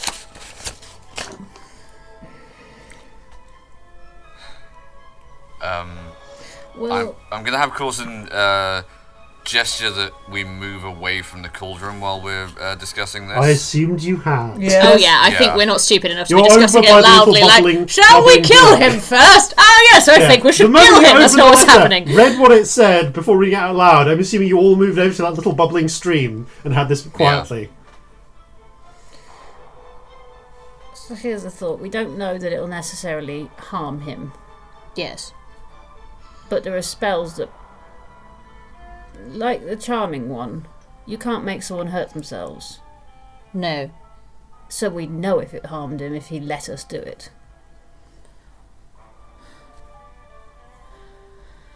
You have a point there. I mean, I feel like we're just prolonging the inevitable. We have to do Yeah, it. it doesn't get better for us knowing it doesn't... Because then we'd know if it hurts him. And knowing it hurts him doesn't make it better. I don't want to hurt him. Don't. But letting you hurt him's the same thing. As annoying as he has been, I'm not convinced he deserves this. Not annoying. No one deserves this, but I can't see another choice. There are some things you just got to do, and you shouldn't think about them too hard. I wish I knew more about, like, the significance of this. Does he just want to get this guy out of the way? What did they say the cauldron did? Alchemical Yeah. shit. They make it easier to make certain alchemical things. It's a magic cauldron. So I what- tried to work it out from the word, but it's some weird old dialect of Elvis. I've no idea what it says. So boiling him in it might do something. Yep, Might but we can walk he off. know what that says? He might know what that says. Might give us a better idea of I'm not why. waking him up to ask him what a fucking cauldron says before we chop his legs off. That's not happening. Alright. Just saying we can't. If it has to be him, is that significant? Like it's not going to be functionally the same thing if we just hack up some poor unsuspecting goat, is it? No, he said we have to follow the instructions exactly. He's not stupid. Have you seen him? Yeah, it's significant then that it's die rather than Yes. anything else. It must says be. satire. It says satire, it doesn't say goat. Any other satires around? Nope, and if there was, we'd still be chopping somebody up and Can I boiling look them. for one? Yeah, give me an investigation check. 19! You see a beautiful goat-headed reflection in the babbling brook, Ugh. but you're not sure if you're actually a satyr. Ha. Oh, it's That you. doesn't That took a minute for me. I think we're prolonging the inevitable here. With stuff that you don't want to do, you've just got to do it.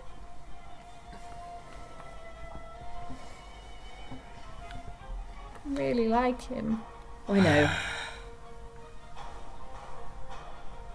But they will murder Fighty, and... Friend, Yes. do you read languages very well? Some. What's it say on the cauldron?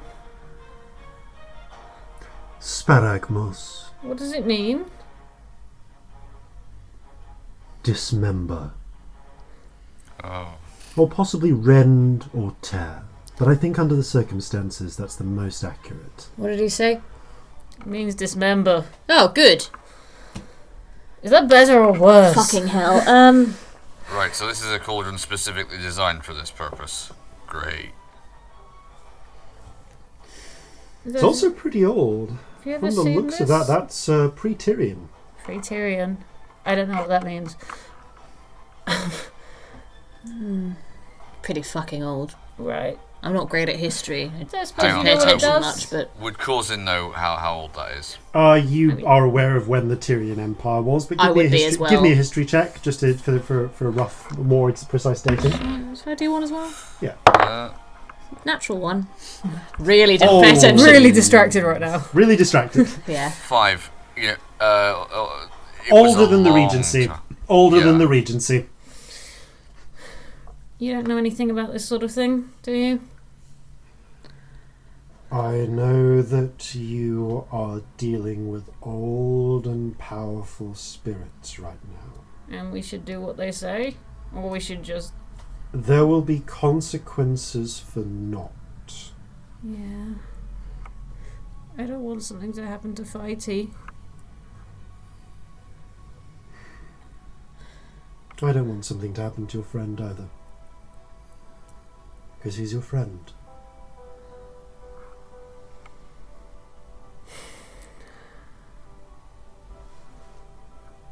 So how do we do this? I do think we should shoot him first.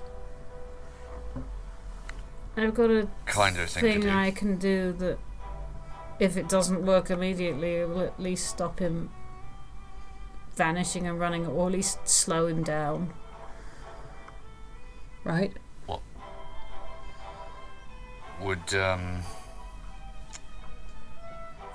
Would being able to do this without making noise make any difference? I think it's going to wake him up regardless. I think being shot in the face is going to wake him up, yeah. It'll also gonna prevent get me my gun out. casting. Might Ah. prevent him casting things, but What's the point? I think we should probably try and shoot him in the head before he wakes up. when we Agreed. cast a spell on him, I don't think he'll notice it. Okay. And then you can do that. You can both look away if you want. I know we're all equally responsible for this. Yeah. I know, but you two are better people. I don't believe that. That's nice. I'm going to cast slow Okay. on You die. watch as Dai's breathing, which is already kind of, it's like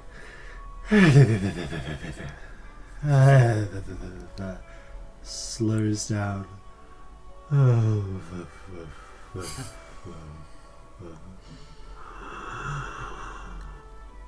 You got a minute. Alright, I get my... I go really close to him, like gun to head. Give me a stealth check. Yeah. It's not like on his head, Yeah, if that but makes any just like- sense. It's like... But as close as you can get without touching, really. Because I want to be sure. Fuck. Shit. Bollocks. Oh, God. Was it 12. 2 natural 2s. Oh, good. With adva- 2 natural 2s. Just Wow. he is like...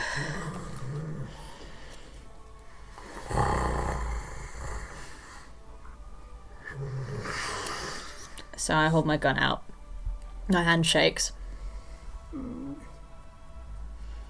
Seriously, look away. I say to Scamp, you don't want to see this. No, I think I should. Right. Sorry. And I shoot him. Just as your finger squeezes the trigger, his eyes flick open and meet yours. There is a spray. The body jerks once in slow motion and then slumps. I get my rapier out. You get your rapier out. The rapier is not a very good cutting implement. I look at it for a second and go, Corzin, do you have anything better than this? Yeah, and he takes out his medical kit. Oh, you've got a pulls bone out saw. Right, give it to me. I've already done the worst of it. I might as well carry on at this point. I take it off him and I begin sawing up this poor little man. Over the next 15 minutes, you undertake the grisly work of dismembering Dai, separating his arms, legs, and what remains of his head. You pile them into the cauldron and, taking turns with a vessel, you carry water from the stream until you fill it up. Prestidigitation flames, I guess, yeah, or you just fireball. gather wood Fireball. beneath and build a fire. Scamp just sort of slumps to the floor and sits there the whole time doing nothing. I'm going to see if I throw up. I throw up a lot. That was a 1. I throw up more than once. You are just retching constantly. Scamp doesn't move at all. And up above, the sun has reached its zenith, just shining down from above, and you find yourself sitting and watching as the flames build up enough and the water, the red tinged water within, just begins to bubble and bubble, and steam begins to rise, growing at first white and wispy, then growing darker, grey, then black, then a deep purple. The bubbling intensifies and thick blackish reddish froth begins to bubble over the sides. You look up and you can see clouds have begun to form all around you.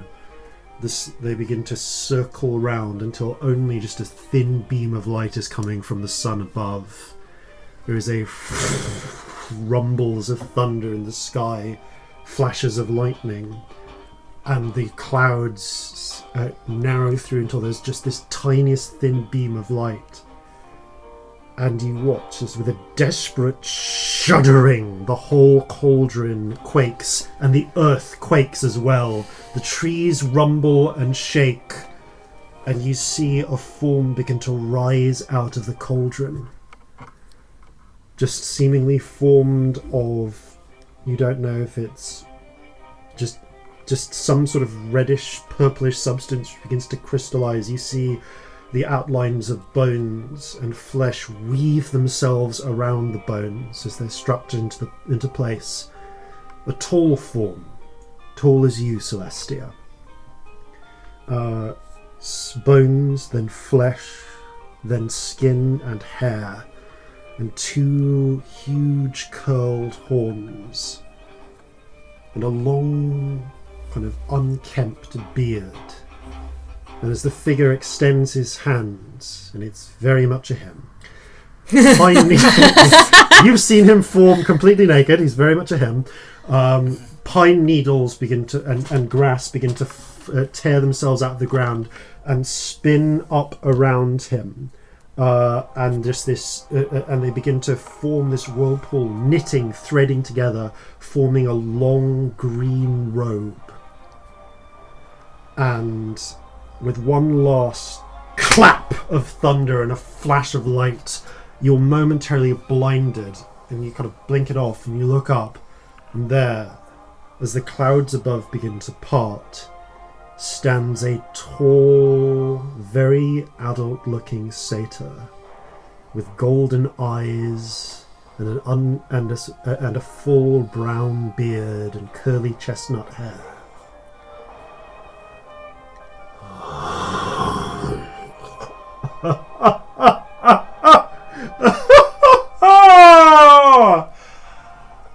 Oh, it is good to be me again. Die? Of course, forgive me. And he sweeps an extravagant courtly bow. You knew me as Di, but allow me to introduce myself properly. I am Dionysus. You can roll a religion check if you want. Yeah, I High think I DC. will. I might know. Nope. Probably not. Ooh, definitely not. That's a 9. 4. That's a Surface stuff, religious stuff. Not what we're good 14. at. Corzin, you vaguely remember hearing about a pagan god once by that name, or possibly like a fallen saint, one Okay. that fled from the grace of the regent. But this would have been centuries and centuries ago, like the early regency. You don't really it's very hazy. You remember they had something to do with feasting, maybe? Right, okay. Corzin is just gonna be staring kind of open mouthed and go, if this is who you truly are, then who were you before? I was me. But a different phase of my life, you could say. When we incarnate, there's always the risk of death. And different gods have different ways to get around that. Dear Anwin can't get with the idea of growing old. Me? I believe in coming back. There's a certain renewal in dying, being young again, dying, being me again.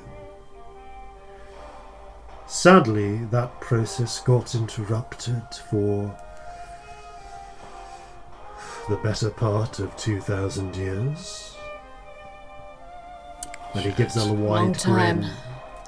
It's alright. What have we unleashed on this world? I'm back now. And I have you to thank. Please, let me give you some gifts. True gifts. Not Anwin's gifts. Do you want some sweets? Scamp. Dearest Scamp. I will miss your smile. I don't... Just for you, I'll make the change. And he reaches down to where his old wooden bowl was dropped by the cauldron, picks it up and runs his hand around the rim once, and it makes a sort of ringing noise, like running your finger a tip across around the edge of a wet wine glass. Passes it to you. You can do that up to 3 times a day, and it will fill with as many sweets as it would fit in there, or any, let's say, any kind of intoxicating substance. Chocolate. Oh, you've Just done for some. you, chocolate as well. You've done something very bad there. He looks to you, Celestia. I know what to give you. But first, and he looks down at you, Corzin. What boon would you ask of me, sailor? Is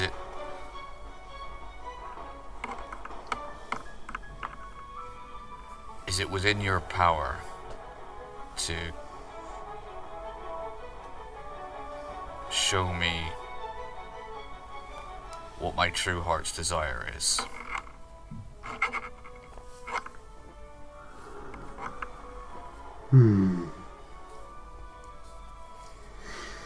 He peers it and looks at you for a long time.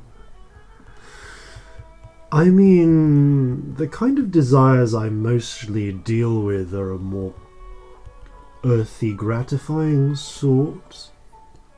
But I can see two.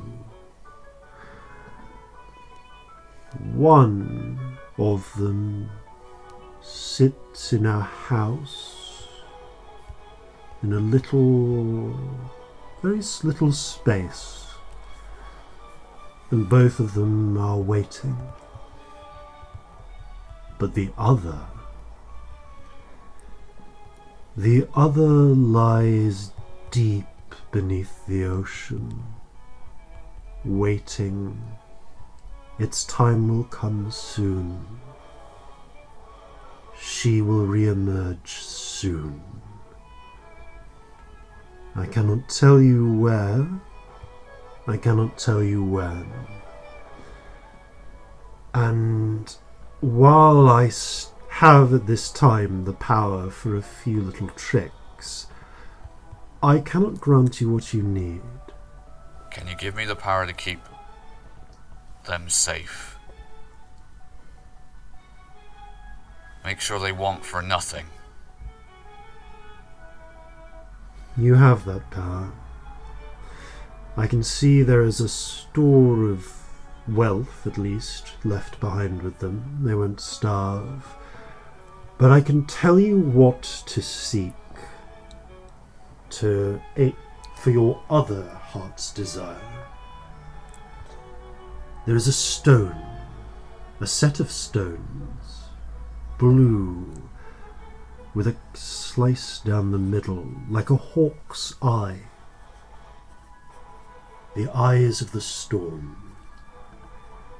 Find them, and they will lead you to her, and all those who follow in her wake.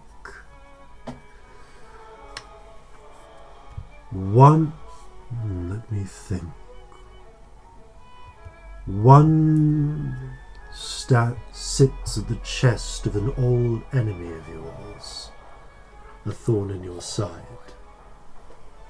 Another is held in the grasp of a pirate queen seeking to change the world and leaving caches of buried treasure. And a third rests within a deep treasure vault in the grasp of an eccentric collector. More than that, I cannot see from here, for it is her way to cloud those who would seek her. How many of these stones are there? More than 3, but those are the ones I can see. So just clarifying, out of a character, one lies with an old enemy, another one with a pirate queen, and a third in a vault of an eccentric collector. Right.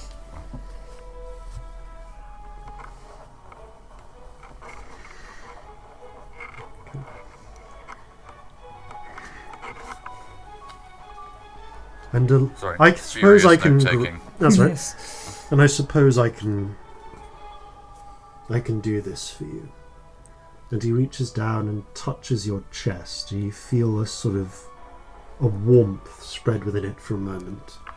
Kind of like the buzz you get after drinking a fair bit of alcohol. Okay. And it passes. You have learned the trick of sensing when certain entities are within a distance of you, especially when you are at sea or on the coast. He nods. If one of those stones is within that distance, you will feel it now. So your primeval so awareness has been helpful. adjusted so that if you're within a mile or within 6 miles if you're on the coast or at sea of one of those stones, you will be able to sense it by using primeval Olga's awareness. wearing one. That's so good. Okay. Right, so...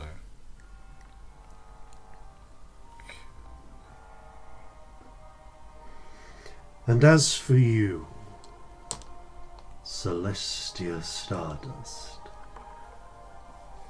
pass me your guitar. I pass him my guitar. He smashes it. That'd be so He sad. smashes it! He smashes it on the cauldron! Okay. And as he picks it up, he gestures with one hand, and the pieces begin dismembered to come, to sprinkle up into the air. and above, the clouds form once again, and the guitar begins to reassemble itself, thinner, flatter than before, and as he strikes a power chord on it, a bolt of lightning descends from above. He's invented the electric guitar. It's an electric guitar.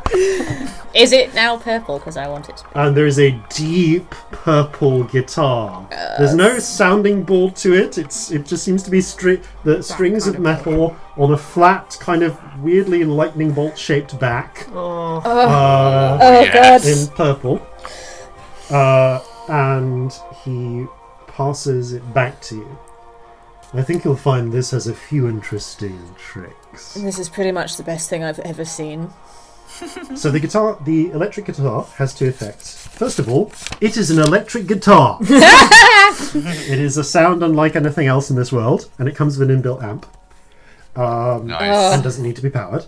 Secondly, you can use it to cast the Shocking Grasp cantrip. Oh my god.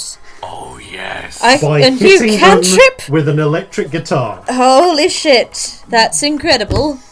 Get it. That's so good. I think I don't think I've ever asked this, but is Celestia left-handed? No. No, she's right-handed. Okay, I was just Yeah. thinking, like, just which way round would it go? Yeah. Okay, cool. Like, Yep. yeah, like ordinary guitar way round. All right, cool. Every character I've ever played is left-handed. That's fair. You're left-handed. It's automatic in my brain that things are. Yeah. That's why Celestia's not left-handed, because I'd have to put everything backwards and it would upset me. Puppets Yeah. I play. Most things I puppeteer are right-handed. Oh, Because the fun. left hand's in the head, so Hmm. the right hand is the one that I'm using to control That arms. makes sense. Which is why cool. most Yeah. of the Muppets are left-handed. Aww. Interesting. Well then, it has been a true pleasure. Thank you. Only immortals could do this for me. He steps out of the cauldron, picks it up in one hand by the handle, and gives you one last sweeping bow. I'll Farewell, return it. and sweet dreams. There is Wait, another what do you- oh, stroke dear. of lightning and the distant sound of a power cord. And Said you would have been having weird dreams. as the light sort of clears, you blink your eyes. Dionysus is gone. Yeah, I've been having fucking weird dreams. But I didn't really think anything of that. I usually have pretty shit dreams. Mine have been I had a weirder weird than dream usual. last night. I think we've been played by more than one very powerful entity over the last couple of days. So she's going to take a second and look down at herself. She's covered in blood. Yes, Maybe you we are. should get rid of that with your little magic trick. Yeah. You Prestidigitation. prestidigitation away So all many of the evidence of your times. crime. Yeah. I keep going for a bit after it's all gone. Your clothes are now especially clean. Out damned spot. So that happened. Are you alright? Nope. Come on, sit down. You need to take a Okay. moment. I'm going to get some whiskey out of my bag and drink a lot of it. Ever since being around Dionysus, the whiskey is richer and more flavourful than it's ever been. I'm going to fill the bowl with chocolate. Liquid chocolate. You do, 3 times a day. It's full of hot, steaming hot chocolate. I'm going to drink it all. Good. It is fantastic hot chocolate. You're gonna I be want so liquid fat. chocolate. Not even hot chocolate, just liquid Good chocolate. Oh wow. Okay. Oh, wow. I feel fine. Corzin is going to say, well, I don't suppose any of us saw that coming, but that doesn't change the fact cold-blooded murder is a filthy business. Yep. You're going to be alright. And he looks at her very, very pointedly and says, You keep saying that you're not as good a person as we are. And... Yeah, that's just true. No, I just cast slow on someone so you could kill them faster. There's a difference between being a bad person and a good person who has done bad things. I say this from experience.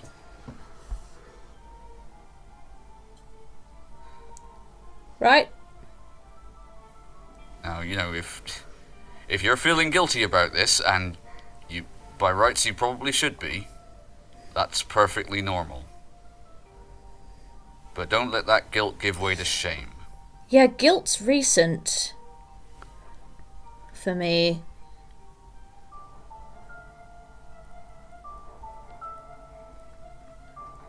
Like I said You before, two make not it one harder tap. to not think about things too hard. Sorry. It's alright. Well, guilt's what you get when you're a good person who has done bad things. Nah, we're still not going that far, darling.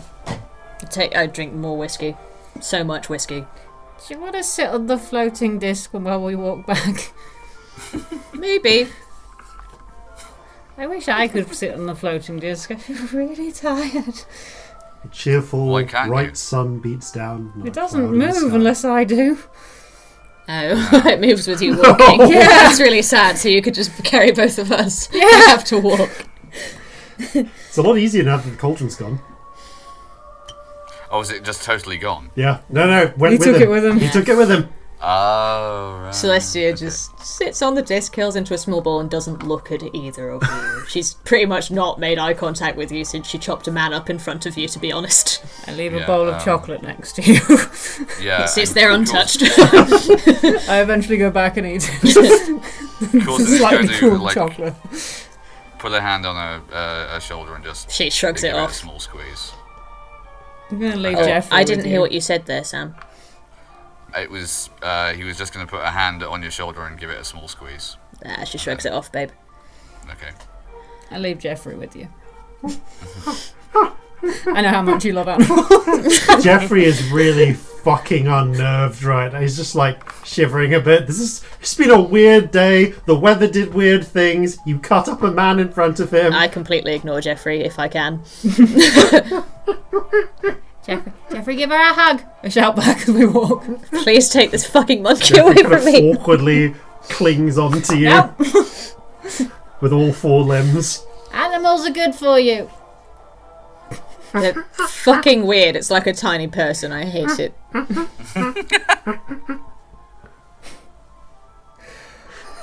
You awkwardly I don't hug him back. slowly I just make sit your there way- while he like clings make onto your me. way back down to Admin's Hall. After taking a rest and just your progress is a little slower than before, you descend down and the hall is largely empty. Again, apart from a few fatlings wandering around cleaning up. That's not a fighty. Fighty is nowhere to be seen, but it's still a couple of hours until sundown, and you see that a notice passed to you by one of the fatlings. It is Colander, actually. Colander! I And hug Colander.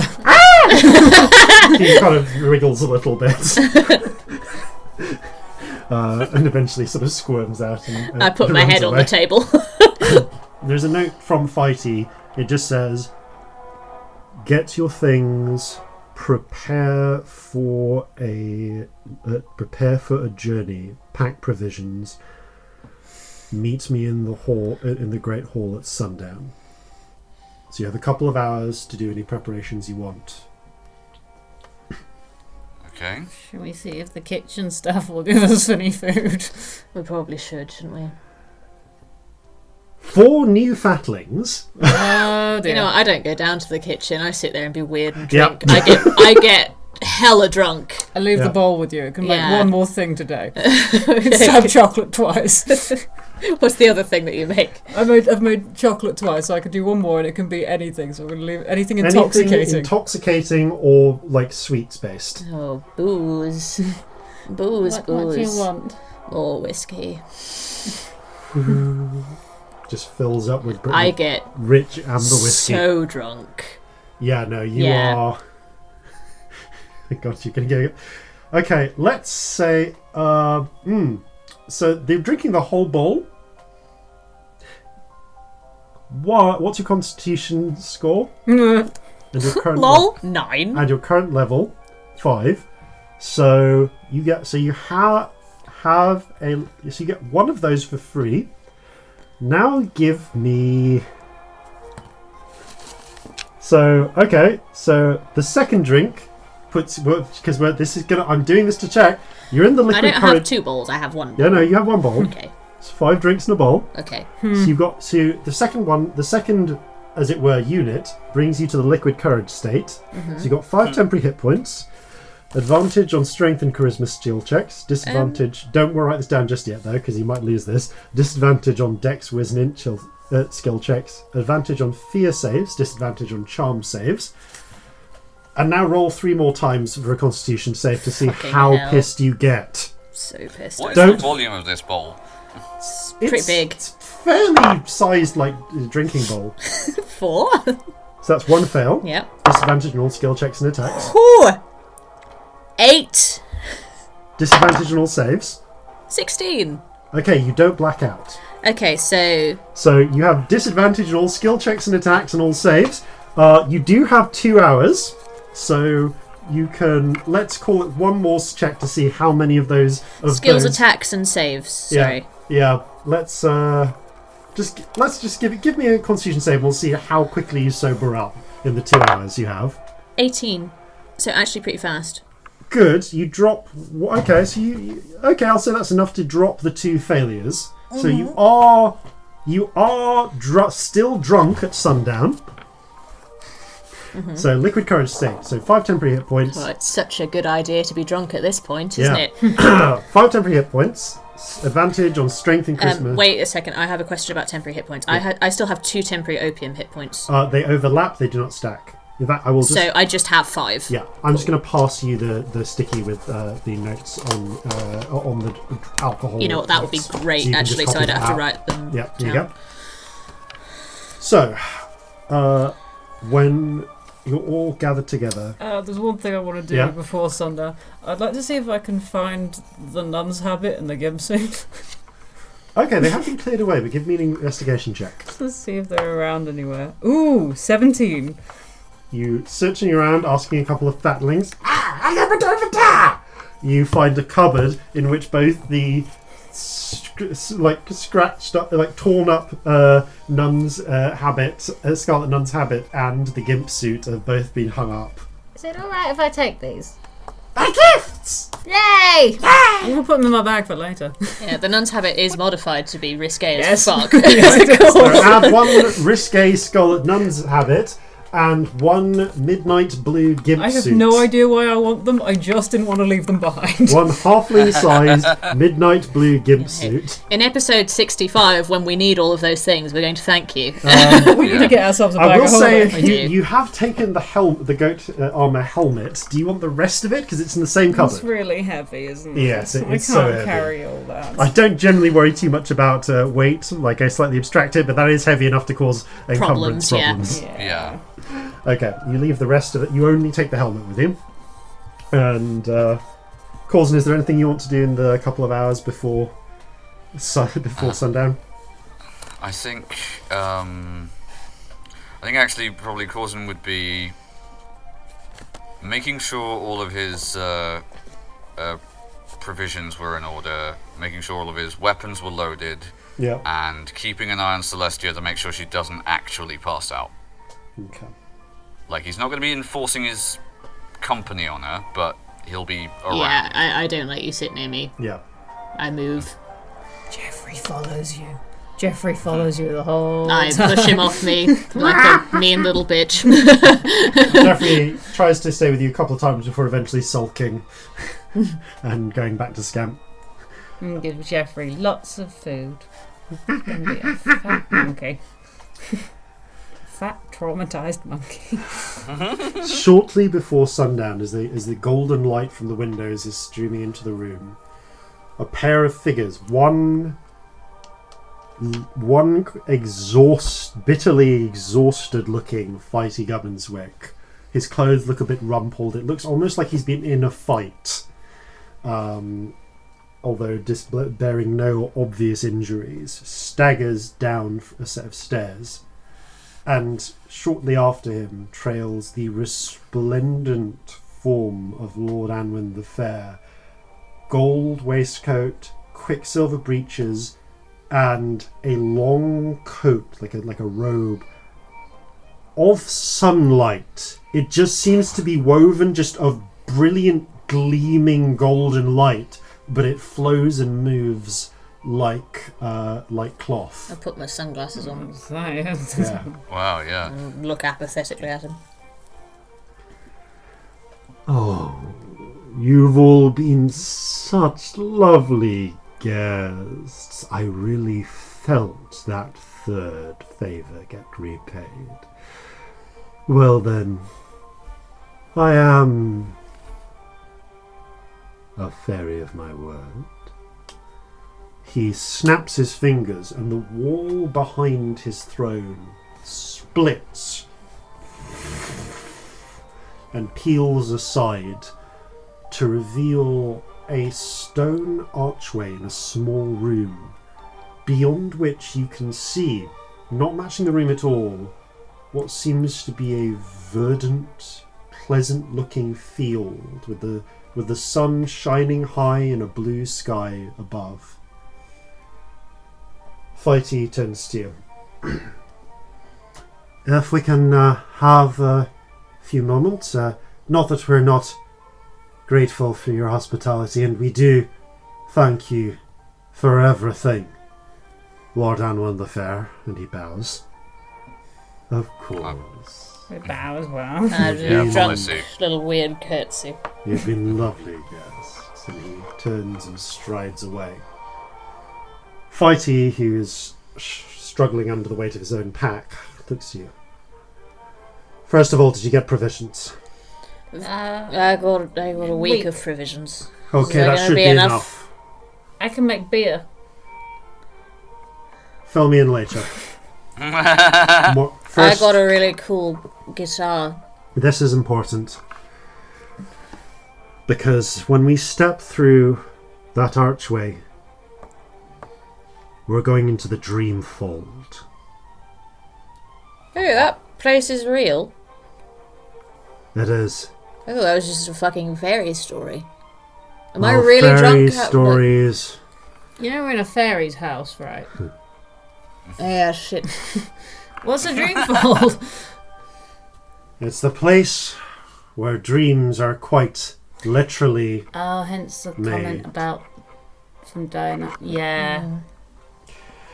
All right then, several words of warning.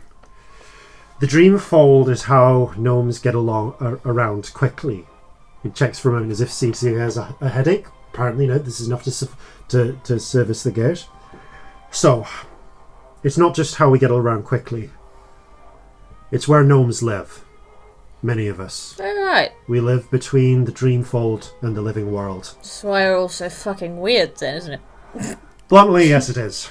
It's where I learned It's to also sew. where you don't, live in cities or villages or towns. No. But the Dreamfold is a hostile place to waking life in many ways. Not all of them obvious. How do gnomes survive there then? You hear of those deserts, like the one in Faraz or the big one in Haldanos or even the kind of badlands like the Wayne Waste, right? Yep. And you get those clans of nomads travelling place to place, finding oases where they can survive. Yep. That's how we live. Gnomish clans Oh, right. move through the Dreamfold. We harvest parts of it for resources, for things that you can't get in the waking world. And we make frequent stops off at there are very few permanent gates like this one between this place and the Dreamfold, and there are many that appear only overnight, or only appear once or for a short time. We make stops out of those, we gather supplies, we head back in. Right. We also trade some things. There's a type of cloth. It goes by a different name here in the waking world, but we call it what it is, dream cloth. That's one example of a substance we trade. And it's a bastard to harvest the flax. The important thing is, though, nothing is safe to eat or drink inside the Dreamfold. Right. You can, Got it. for a time, but it's not our world. If you eat a bit of the Dreamfold, it'll taste just fine if you're in the right part. It'll even fill you up. But when you leave, you take a bit of the Dreamfold with you. And that part of you wants to eat something from its own world. You can't quite process waking world food as well. You eat and you still stay hungry. In time, if you've only had a bit, the sickness will go away, because it's the nature of bodies to replace themselves a little bit over time anyway. But if you've eaten too much, you can get very sick. If you've eaten a lot for a long time, you'll always need to eat some of the Dreamfold food, along with some of the Waking World's food, if you want to live. The air is safe enough, at least for the trips we make, but you need a number of years exposure for that to start to change you. But it does. Some of the deep gnomes, the ones that have lived there a long time, their eyes go all purple. It's one of the most easy ways you can tell. Right.